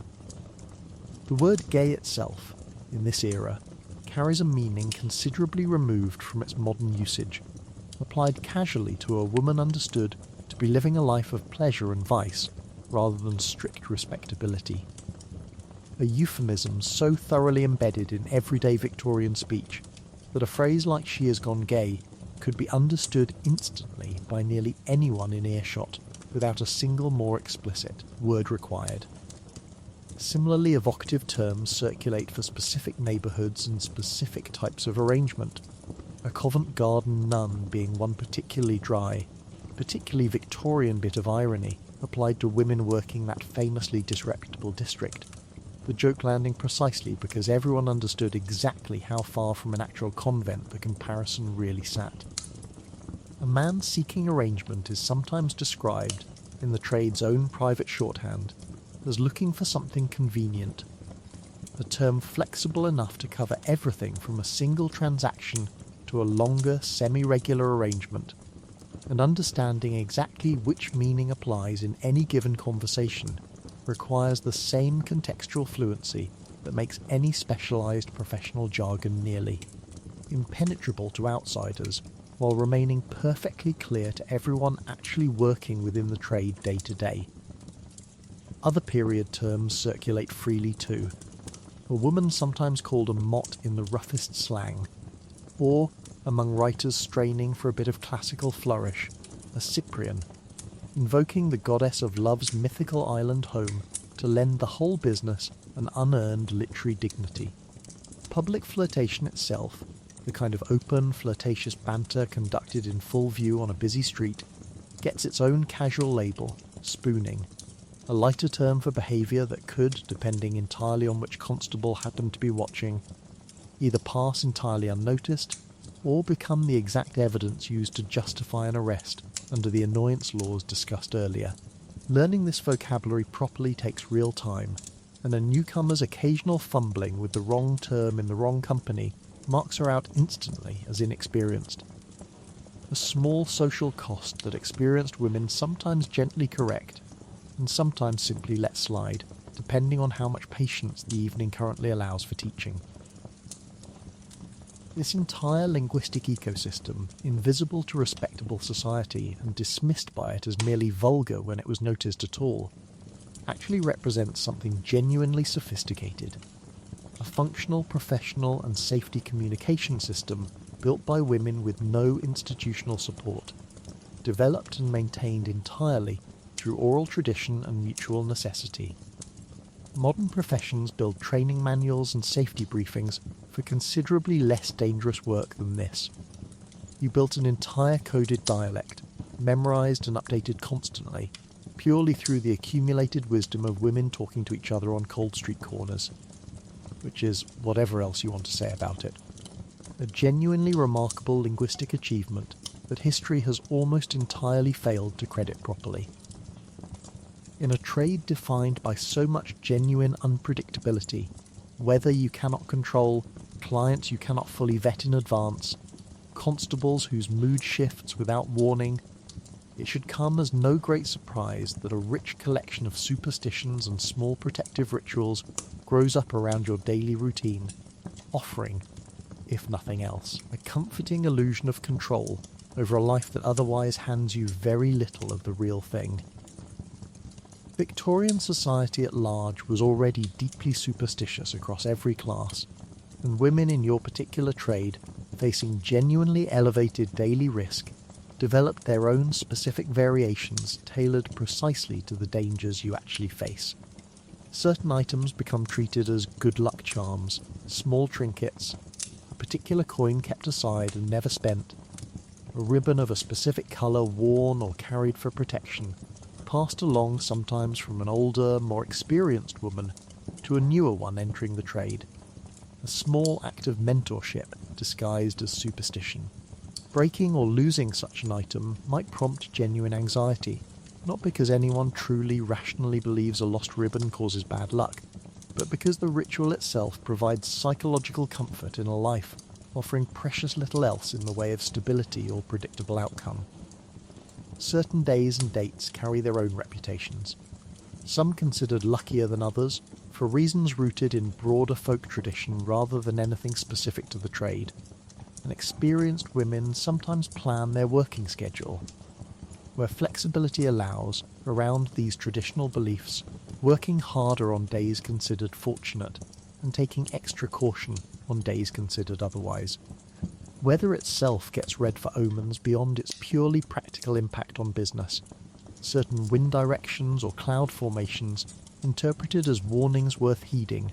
a habit of mind that blends genuine practical weather reading skill with a layer of folk belief laid on top of it.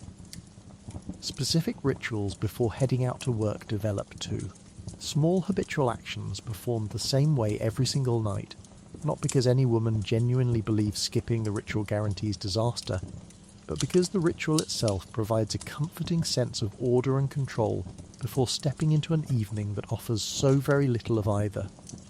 Touching a particular object, saying a particular phrase, putting on clothing in a particular sequence. These small habits accumulate meaning through pure repetition, becoming genuinely important to a woman's sense of readiness even though, examined logically, they could not possibly affect the actual outcome of her evening. Religion and superstition blend together messily here too, since plenty of women, despite society's harsh moral judgment of their profession, maintain genuine private faith, praying quietly for safety, for a good night's earnings, for protection from illness or violence, a faith practiced privately and often quite sincerely, regardless of how thoroughly official church doctrine condemned the very trade these prayers were meant to protect. Some carry small religious tokens alongside their more secular lucky charms, blending sacred and superstitious protection without any apparent sense of contradiction, since when your actual physical safety depends this heavily on factors entirely beyond your control, you take whatever comfort is available from wherever it can be found. Fellow working women exchange these beliefs constantly, trading tips about which charms have worked, which rituals seem to bring good fortune, which omens genuinely warrant caution, in the same easy, gossipy way people today exchange opinions about which lucky socks help a favourite sports team win. A comparison that would likely amuse a Victorian woman greatly if she could somehow understand it,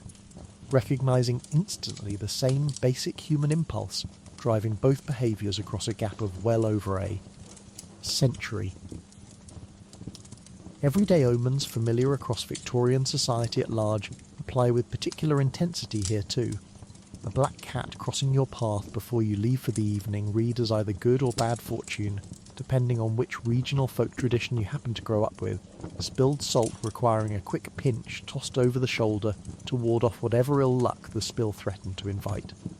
These small, almost reflexive gestures cost nothing and take barely a moment, yet women perform them with genuine consistency, evidence of just how much comfort a tiny controllable ritual can provide against a night that otherwise offers you no real control over anything at all. Fortune tellers and palm readers, working their own small, semi-legal trade on the fringes of respectable society, attract a steady stream of customers from among working women curious, or simply hopeful about what the coming weeks might hold. A modest indulgence when funds allow it, offering the same basic emotional service a modern horoscope column provides. A brief, comforting sense that some hidden order underlies a life that otherwise feels governed entirely by chance, weather, and the unpredictable moods of strangers. Certain bridges and crossings acquire their own local reputation for bad luck, avoided on principle by superstitious women regardless of how much extra walking the detour requires, and a habit of stepping carefully around cracks and joints in the paving stones, though never quite explained by anyone asked directly why. Persists simply because it always has, passed down through the same quiet, unexamined tradition that governs so much of ordinary folk belief in every era, including, if you are honest with yourself, quite a few habits you still keep today without any better explanation. None of these small rituals require any particular belief to be worth performing consistently, since the comfort they provide comes from the habit itself, rather than from any genuine conviction that skipping one would actually summon disaster, a distinction most women understand perfectly well even as they continue the practice faithfully anyway. There is something genuinely poignant, examined honestly, in this whole collection of small rituals and charms. Evidence of women doing everything humanly possible to exert some measure of control over lives shaped overwhelmingly by forces entirely beyond their own influence: weather, disease, violence, police discretion, economic desperation. A lucky ribbon changes none of those underlying realities, of course. But it costs nothing. It comforts genuinely, and in a trade offering so very few genuine comforts, that alone made it worth carrying, night after night, tucked carefully into a pocket or pinned quietly out of sight beneath a shawl. Let us return for a moment to the constant grinding challenge of simply looking presentable, because appearance in this trade functions as both your primary tool of the job and a genuine daily financial crisis, one that never fully resolves no matter how carefully you manage it. Respectability, or at least a convincing performance of it, sits at the very centre of your entire earning potential, and maintaining that performance on the genuinely tiny budget available to you requires a level of resourcefulness that would impress any modern budgeting expert. If any modern budgeting expert had ever been forced to operate under quite these particular constraints, start with the dress itself, since a single outfit typically has to serve as your entire working wardrobe for months or years at a stretch, patched, mended and altered as needed rather than replaced. Because replacement is simply not a realistic option on the income this trade actually provides most women working its lower tiers. You become, by sheer necessity, a genuinely skilled amateur seamstress, learning to patch a torn hem invisibly, to turn a worn collar so the less faded side faces outward, to let out or take in seams as your body changes, all performed by candlelight with whatever needle, thread and scrap fabric you can scrounge or afford, since a proper dressmaker is a luxury reserved for women considerably better off than you currently are. Second-hand clothing markets become your primary source for anything beyond basic mending, since new fabric and ready-made garments sit entirely outside your realistic budget. You learn the specific rhythms of these markets, which stalls offer honest prices, which sellers will bargain reasonably, and which days bring the freshest stock. Since second-hand clothes move through an entire informal economy of their own, passed down from wealthier households through servants, through charitable distribution, through simple resale, before eventually landing in your hands at a price you can actually afford. A good find, a barely worn shawl at a fraction of its original cost, counts as a genuine triumph worth celebrating among friends. The Victorian equivalent of finding a genuine bargain at a modern discount shop, except considerably higher stakes ride on the outcome. Accessories matter enormously here too, since a single well-chosen ribbon, a clean pair of gloves, a decent bonnet can transform an otherwise tired, aging dress into something that reads as considerably more put together than its actual condition warrants.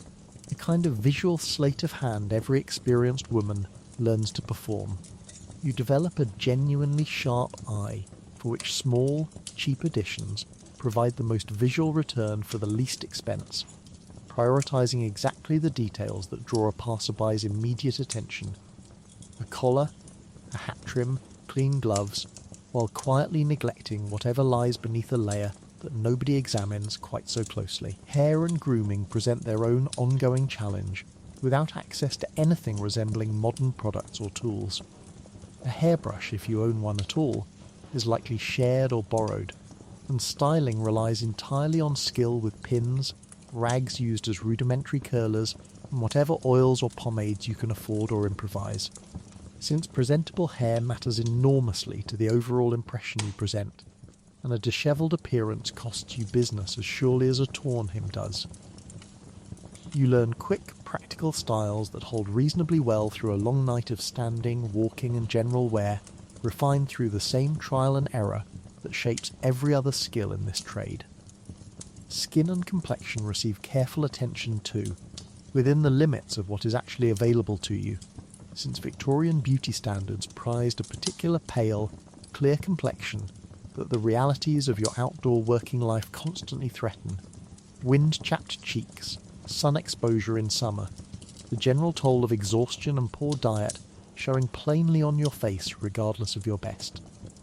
Efforts. Simple home remedies, a bit of cream if you can afford it, careful attention to protecting your face from the worst weather,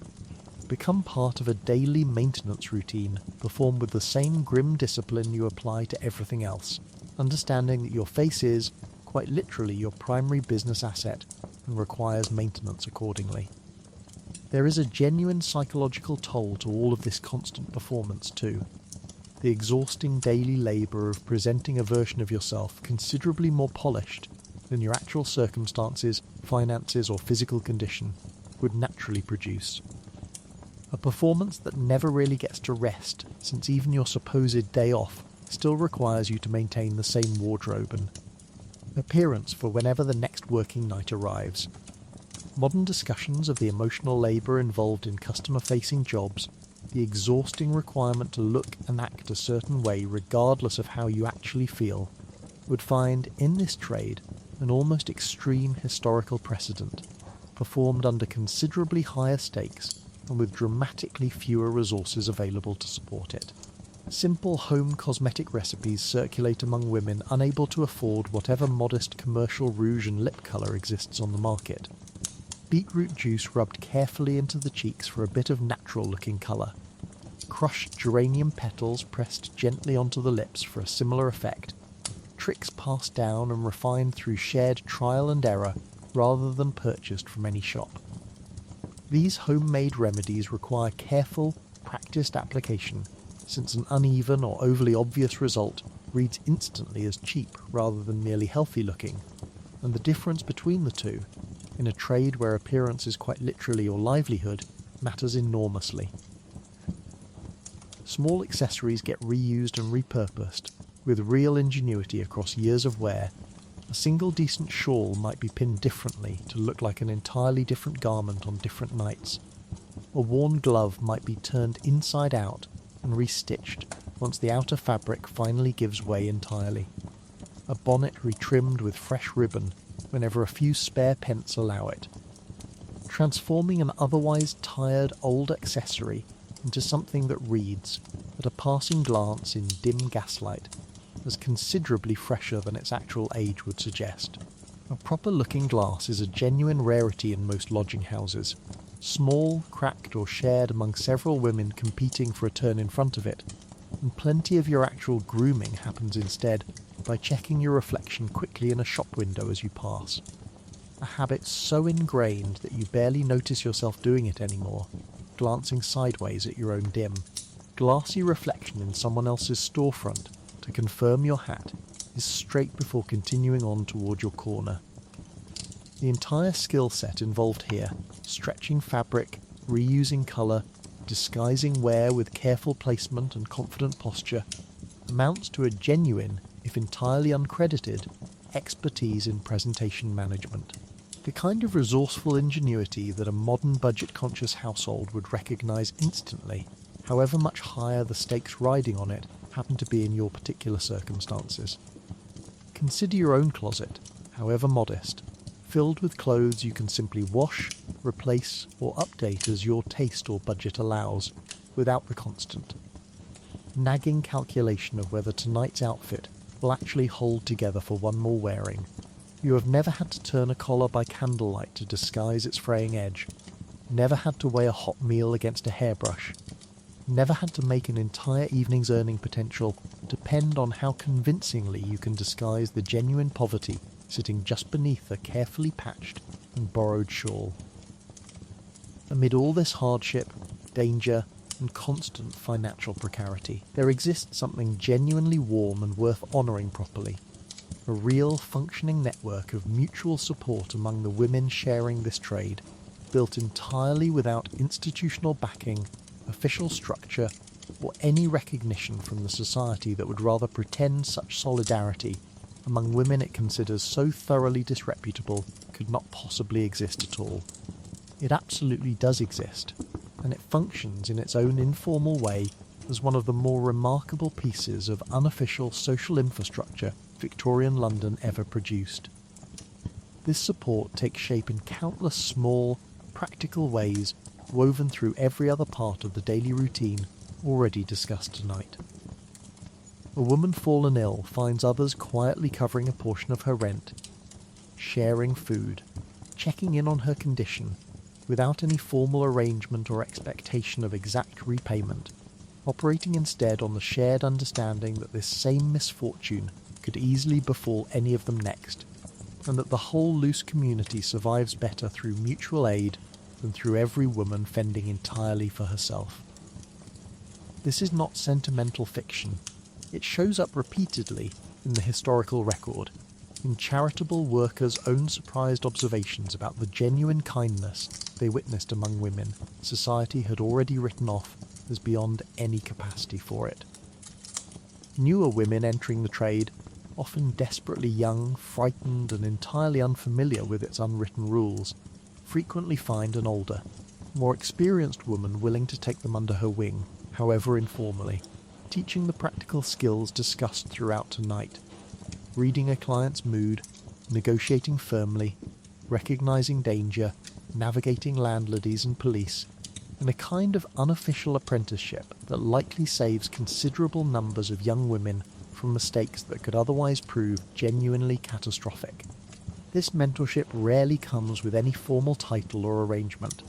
simply an older woman recognizing herself in a frightened newcomer and choosing, out of accumulated hard-won wisdom and genuine compassion, to pass along what she has learned rather than watch a younger woman learn it the hard way entirely alone. The safety networks discussed earlier, the shared watchfulness for dangerous clients, the signals passed along a row of women working nearby corners, the willingness to intervene or raise an alarm when a fellow worker seems to be in genuine trouble, represent perhaps the most immediately life-saving form this solidarity takes. Women in this trade cannot rely on police for protection,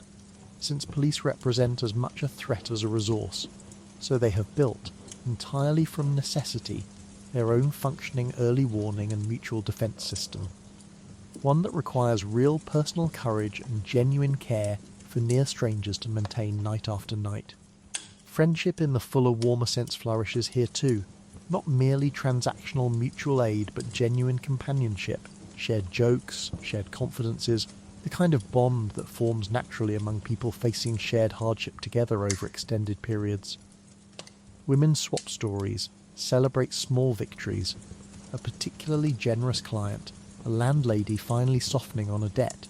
mourn genuine losses together, a friend's illness, a friend's death,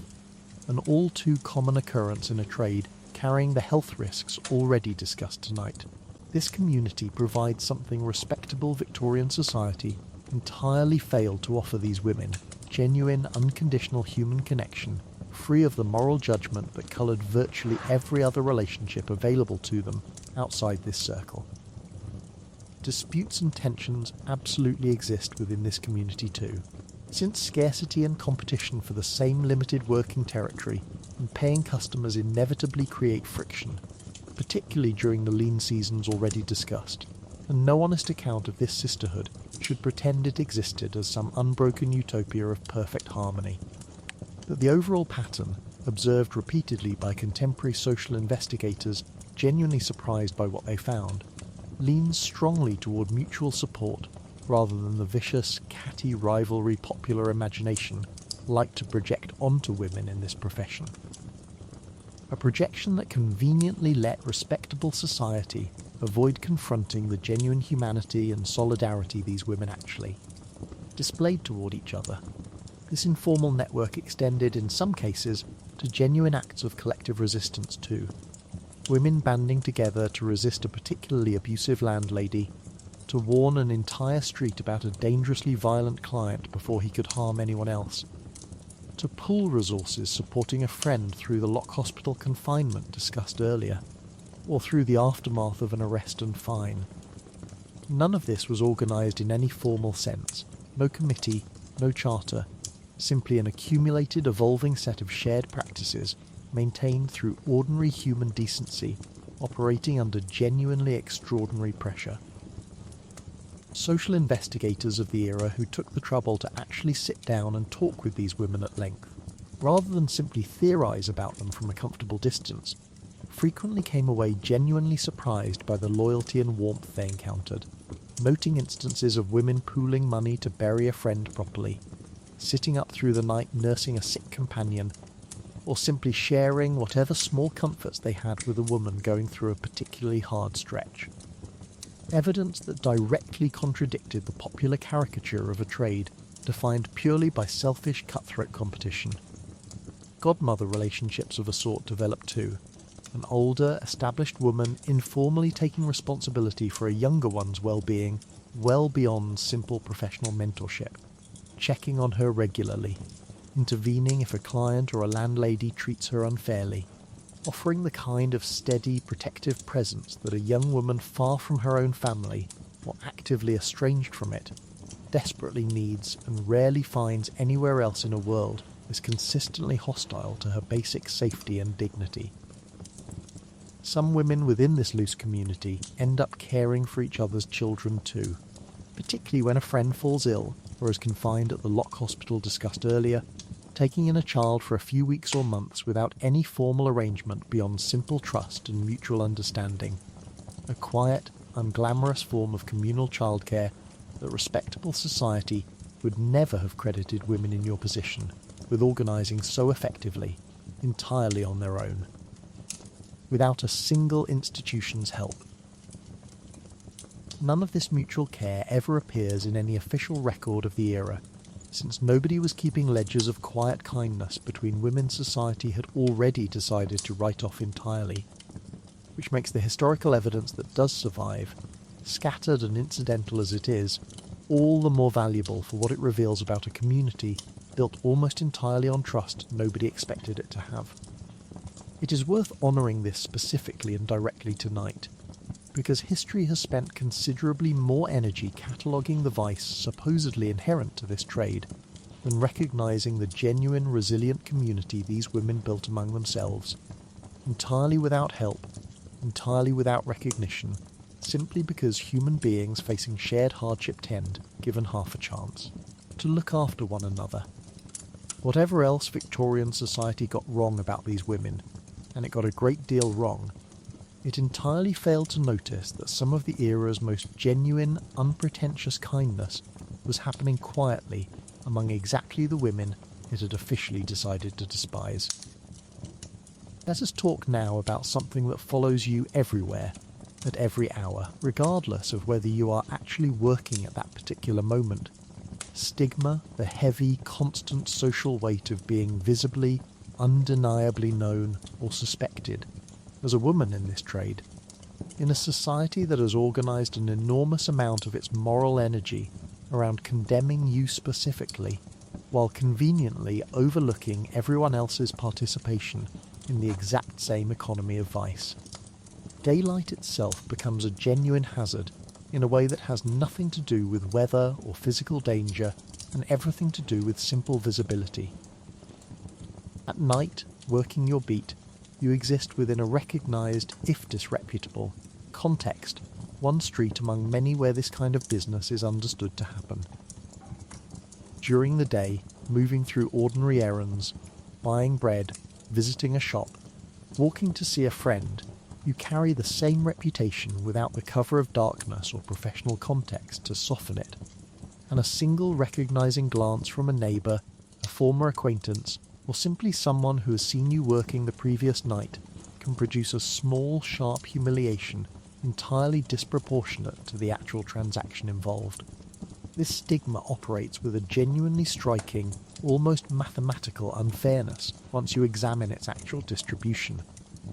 The men who form the entire demand side of this trade, drawn from literally every social class, aristocrats, clergymen, respectable married tradesmen, university students, carry essentially none of the social cost their participation theoretically ought to earn them. A gentleman visiting a woman in your position faces no meaningful damage to his reputation, his marriage prospects, his employment, or his standing among respectable society, provided he simply exercises reasonable discretion about being seen.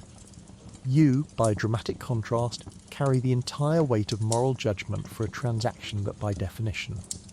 required his participation just as thoroughly as your own. Family relationships frequently suffer under this stigma in ways that compound your isolation considerably. Plenty of women in this trade maintain careful, deliberate distance from parents, siblings, or other relatives specifically to protect them from the social damage association with your profession might bring, are painful. Self-imposed exile from your own family, conducted out of genuine love and protectiveness, rather than any actual estrangement of feeling. Others have already been cut off entirely, disowned by families unwilling to tolerate the shame, a rejection that removes one of the most basic safety nets available to any Victorian woman precisely when she might need it most. Charitable and reform-minded society approaches you with its own particular, deeply uncomfortable brand of stigma too, one wrapped in the language of concern and rescue rather than open condemnation, but carrying its own considerable weight nonetheless. Rescue homes and reform institutions, however genuinely well-intentioned some of their founders may have been, typically operate on the assumption that you require moral correction and religious instruction considerably more urgently than practical economic help,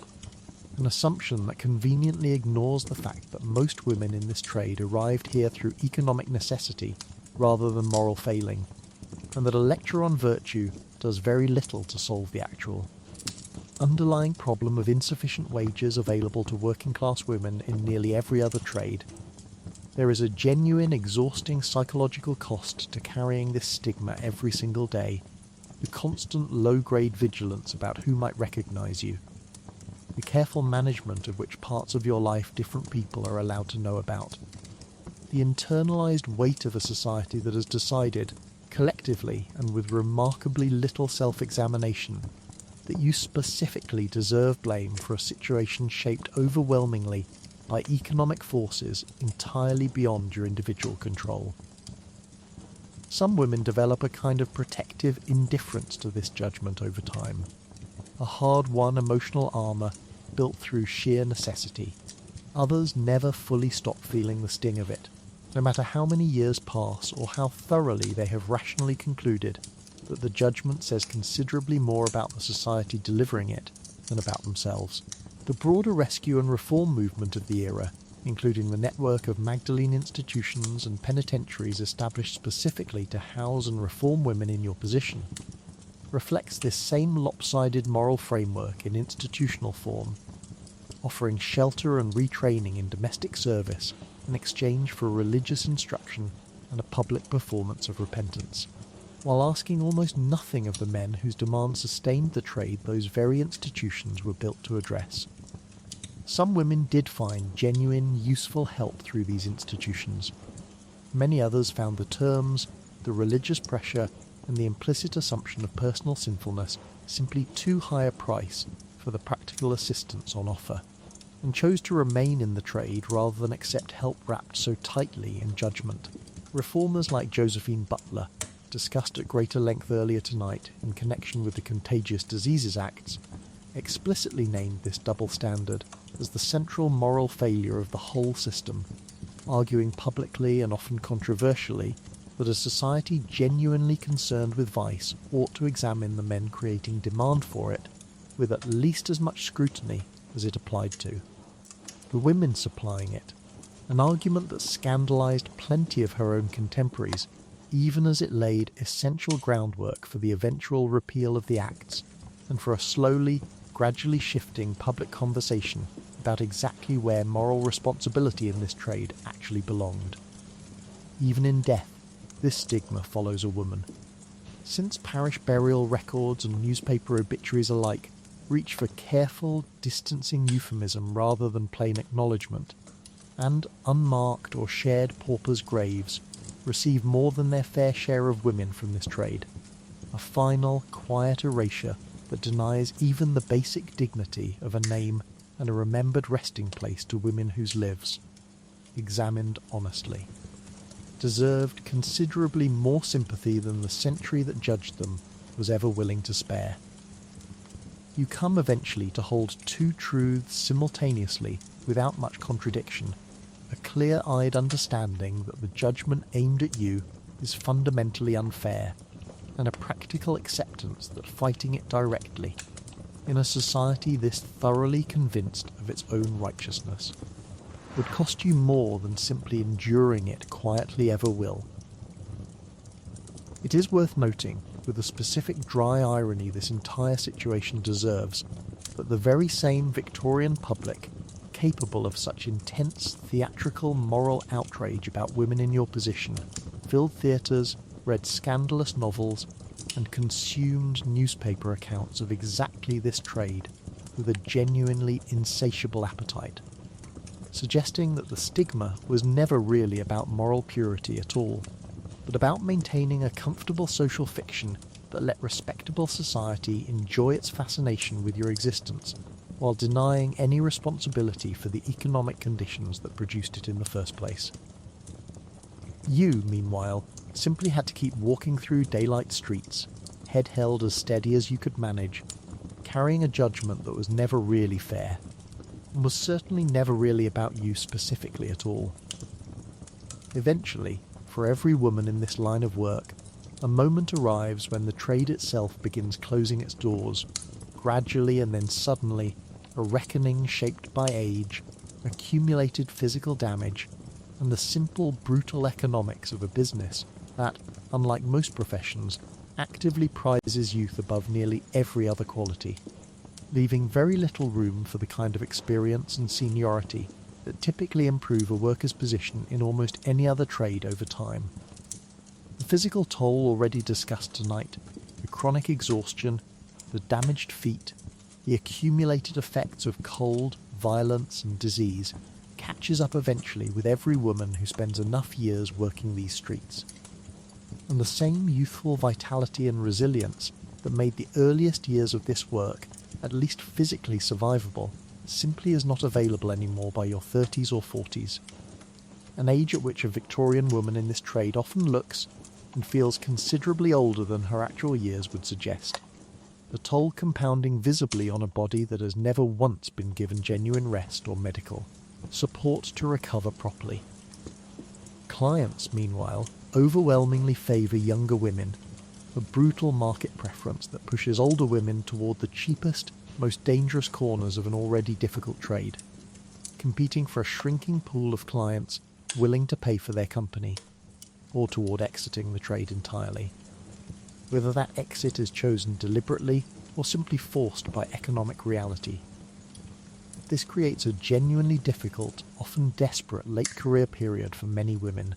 watching their earning potential decline year over year with essentially no institutional recognition of seniority, experience, or accumulated professional skill to offset it. The exact opposite of how most respectable trades reward long service. What comes next varies enormously depending on circumstance, luck, and whatever resources a woman has managed to accumulate or maintain across her working years. Some women transition into related work within the trade's broader ecosystem, becoming landladies themselves, running lodging houses for younger women just entering the profession. A genuinely interesting generational cycle where yesterday's tenant becomes tomorrow's landlady, applying hard-won practical knowledge about the trade to a new, considerably more stable position managing, rather than working the street directly. Others manage, through savings, family reconciliation, or simple good fortune, to move into more conventional working-class employment, domestic service, laundry work, needlework, occupations that pay poorly and demand their own considerable physical toll, but that carry at minimum less immediate danger and somewhat greater social acceptability than the trade they are leaving behind. This transition is rarely easy. Since the stigma discussed in the previous segment follows a woman regardless of what work she takes up afterward, and prospective respectable employers frequently either know or suspect a woman's previous occupation, making the search for alternative employment its own considerable additional obstacle layered atop everything else. Marriage offers an exit path for some, though a genuinely complicated one, since a woman's previous trade, if known or discovered, could poison a marriage prospect entirely, or, if successfully concealed, hang over the relationship as a permanent, anxious secret requiring careful management for the rest of her life. Some women do successfully marry and leave the trade entirely behind, building genuinely stable, ordinary lives that history simply never records, since a happy, anonymous ending rarely generates the kind of documentation that a scandal, an arrest, or a charitable rescue case does, meaning the full scope of these quiet successes is almost certainly larger than the historical record alone would suggest. For a considerable number of women, unfortunately, aging out of the trade means simply aging into deeper poverty, workhouse admission, dependence on charitable institutions, or an early death from the accumulated physical toll already discussed at length tonight. A genuinely grim outcome that reflects not any personal failing on these women's part, but rather the complete absence of any social safety net, pension, or institutional support available to working-class Victorian women generally, regardless of which particular trade had occupied their working years. Consider, in this final comparison of the night, your own eventual transition away from whatever work currently occupies your days, however far off that moment feels right now. You likely anticipate some combination of savings, pension, social security, family support, or simply a society that does not actively discard older workers the moment their youth fades, at least not with quite this degree of brutal, unapologetic finality. A Victorian woman leaving this trade had none of those guarantees, only whatever she had personally managed to build, save, or arrange across years of work that offered her, at every single stage, considerably less security than the version of adulthood you currently, perhaps without fully appreciating it,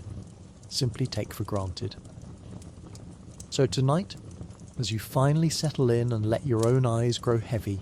take a moment to genuinely sit with everything you have just walked through. The landladies and their rent books, the endless laundry, the standing through fog and rain and biting cold, the police who could arrest you for simply existing,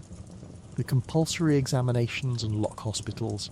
the constant performance of respectability on no money at all, and underneath every single bit of it,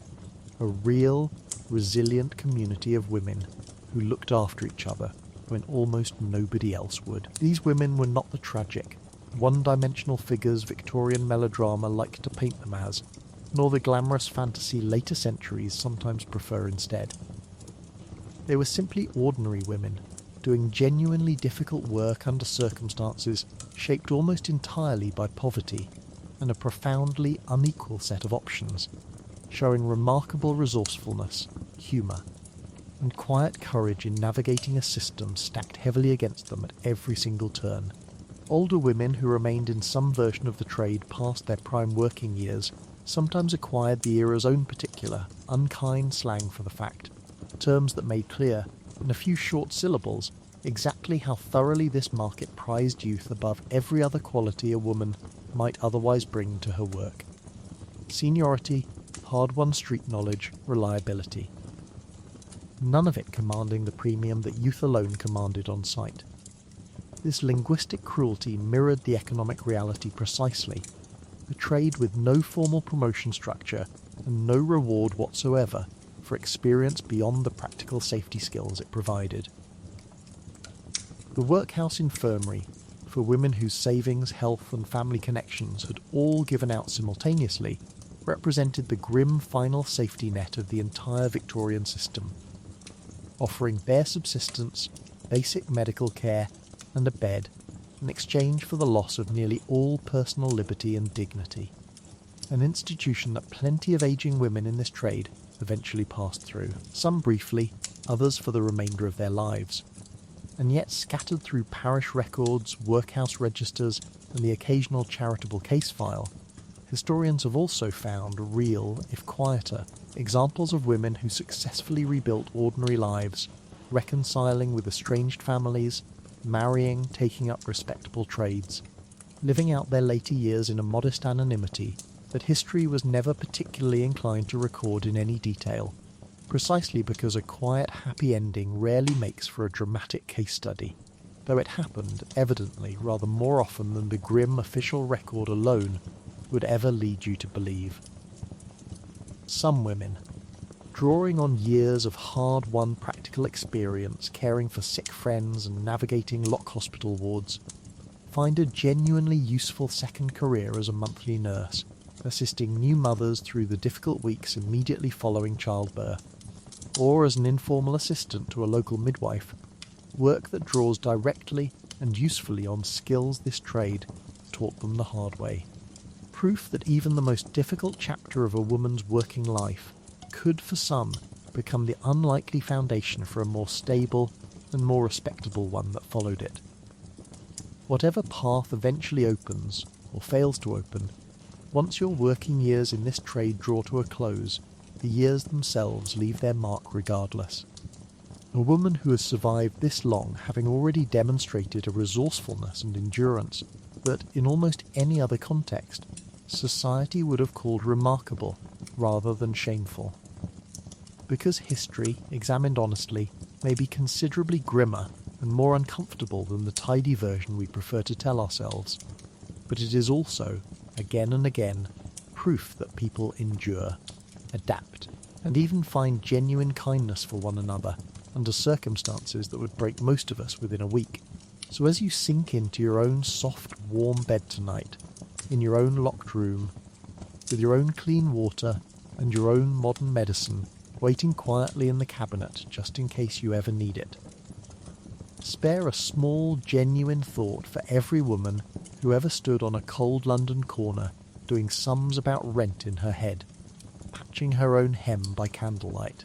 and looking out for the woman standing beside her, because she understood, better than anyone, that kindness was sometimes the only safety net either of them was ever going to get.